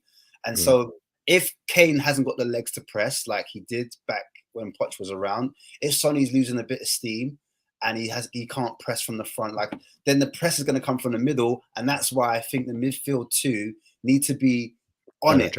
Or hear me out. What we do with that midfield two is we keep Højbjerg there. If fans aren't happy with, don't take Højbjerg, he's our Viking, keep him on the pitch then. But guess what? Go to a midfield three. And shut up. How many times have we been dominated in that midfield? Do you understand? Yeah. Where they've outnumbered us in midfield and teams have come top of us. And if they don't bring the energy, then we're dominated even further. I agree with you. But that's a good point. If you've got two midfielders that are double pivots, I call them defensive mids because when you see them in the position of the pitch they are, I know they've got to help the attack. Well, they have to behave like defensive mids if they're only two, as well. They can't both behave like creative midfielders. That's just, it's on. They have to be responsible. You're right. Can I get a score prediction, Ash, for tomorrow? And also, great tactical mind you have, and I can see why Dave enjoys speaking to you on the pre-match pump ups as well. So prediction is. I'll go for I think Kane's he likes Southampton, so I think he'll get a goal. Are we going to concede? James Ward-Prowse likes playing against Spurs. Yeah, 2-1, I reckon. I reckon Sonny might get something because he's been in the limelight lately with the whole, I don't know what awards it was, but he was getting a little boost for the awards. I think it was the best goal or something of the season or the year or something like that. I don't know how it's working because the season's not done. But he got some type of award. And obviously, he scored off the back of the Nottingham Forest game. He's looked a bit more bright with Davies there. He's been able to go from outside to in, inside to out. So he looks like, and then sometimes central, sometimes on the right. So he's getting more of that freedom. He's looking like the more Sonny of old. His body position's a little bit different. He's picking up the ball. He's running at players. And so I think Sonny might get that go again. With Richarlison, if he starts again, Richarlison's very hardworking. So yeah, I think Richie will help these two score, and I think Porro as well. Porro will help get another assist hopefully as well. So that's my prediction. And just before I finish, just before I end, go ahead. I'm going to talk about Forster. I was wrong about him. I said Forster. I wasn't happy with him as a Hugo replacement because of the age and profile. I thought it was a bit slow, and you have to look at what he's doing in possession, my man. He's so much better in possession. He's not a liability. So much better. Helps us so much. I mean, genuinely, I was screaming. And the reason my voice has gone ash is because there were times when Forster was making first-time passes with his right and his left foot. That's what I wanted to say. There you go. And I screamed in the stadium. I screamed with my heart, like my whole lungs went out. And I was like, never seen Hugo do that, like with a sarcastic voice. And I couldn't believe it. Like, I was like, this is what I mean. Like, people are, I think you agree with me. Like, people don't realize how important it is now for keepers to be good with their feet. They need to be good with their feet now. It's unavoidable. Even Nick Pope, I'm saying Nick Pope is getting exposed for being bad with his feet. Yeah. Because they play as that third, almost that third man, that option. So when you're playing out from the back, you can go left, right, or the keeper can go to the middle. If they've got two strikers, then you've got your third centre back that's free, or if it's not the centre back, it's the defensive mid that's free that the keeper can play to, because he's playing out of his he's not hugging his goal line, he's not hugging his six-yard box. He can stand up a little bit further and he can push it. But because it's first time, it just beats presses all the time, and we can play out from the back. We just look so much comfortable, more composed, and then we can start and build our attacks from left or right. I'm glad you agree with me on that. Teams don't know what to do. They're like, oh, we'll press, but we're looking so much better. That's what I wanted to say. That's it. I'm glad we agree on that, because it's something that I've been saying till I've been blue in the face this season. Like, I know people are really big on shot stopping ability, but it's like, how many goals have we conceded though because of how poor we've been in possession? Like, and that's the thing. It's like, no matter how many goals he keeps out, if he's a liability in possession, we put ourselves under further pressure when we don't need to be. Like, I've even some of the goals that we've conceded because of Hugo, we've been under no pressure at all. And then all of a sudden we're under pressure because he doesn't know what he's doing. And those mistakes happen because of those touches, and it feeds into other games, because now you're low on confidence. Guess what? You're making mistakes at Arsenal when you're letting that go in. You're making mistakes at Arsenal. Also, Forster, I think, is actually, when he does try to pick someone out, like with something that isn't just a simple pass, he's actually able to do it with like his left foot. You know, he's picking people out. Right foot. So left foot, right foot is vital. And that's why I go back to the top four is important, because we need that keeper. We need a keeper, because if we're outside of that top four, he might go down the road to Chelsea. I don't know. I'm just saying. He might go somewhere else. He might want to stay. He might want to stay and think, why should I go to Tottenham? When I don't think Forster's been a bad signing. I could get European football at Brentford. Do you know what I mean? No, he hasn't. He hasn't been bad. He's been our best signing from the summer. Which is sad to say. But yeah, literally, that's what I'm saying. We need that keeper. We need the defenders. We're not going to get the level of defender that we want, or we're not going to get the playmaker, that the attacking football that everyone's craving for. We won't get that Maddison type player, or that player from Borussia Dortmund that we're linked with. What's his name? Brandt? Julian Brandt. Yeah, Julian Brandt. Yeah, him. He's a player I would love. Like, he can play attacking mid, left wing, right wing, false nine. That's what a multifunctional player. Like, I remember I was talking earlier about Enrique. Technically sound. Technically sound. You know, you can play. You can very techy. And that's the thing about Maddison as well. Just to go back to him. The thing, if Conte stays, I don't think we get Maddison. The only reason why I say that is because Maddison's lazy in training. Conte likes players that are hard working. So if Maddison's to come, he's got to change his tune. He's got to change his attitude. He needs to start hard working from the day he steps in. Because if he thinks he can walk in and just chill in and, you know, banter with the lads, and do you know what I mean? He's got a rude awakening. So no, he's right. You're right. I don't know if Conte's here, and I want him to stay. That's why the reason why I brought up the Julian Brandt guy, because I just think like maybe he might be more a realistic option than Maddison. As much as I want Maddison here, because I think Maddison, also can sit in the midfield as well and play from the back. And that's it. That's what I want to say. I'm done. Ash, you have a brilliant tactical mind. I love that you can just talk about the tactics all day. I kind of picture you in like a Vienna coffee shop, you know, maybe with like Gus Hiddink and like guys like that, you know, chatting it out, you know, whatnot over some, you know, coffees and long, you know, tactical sessions. Honestly, you have a good brain for it. You really do. Appreciate this chat. And hope to see you on the channel soon, as well as see you on more of these fan shows. And really do appreciate you grabbing the membership, my man. Thank you for your support. No worries, man. Thank you. Thanks for having me, man. Appreciate it. Big up to everyone in the comments, man. Like, I read them. Sometimes I don't big people up by name, but I read them. I'm learning. Every time someone throws in a comment, I'm learning. So I'm gonna do my research now that people are in the comments, and that's what it's about, man. I'm happy to be wrong sometimes. Big up. Well, see you soon, Ash. I will see you very soon. Man. Enjoy you soon. Well done. Great call. Everybody, big up Ash in the chat, please show him some support.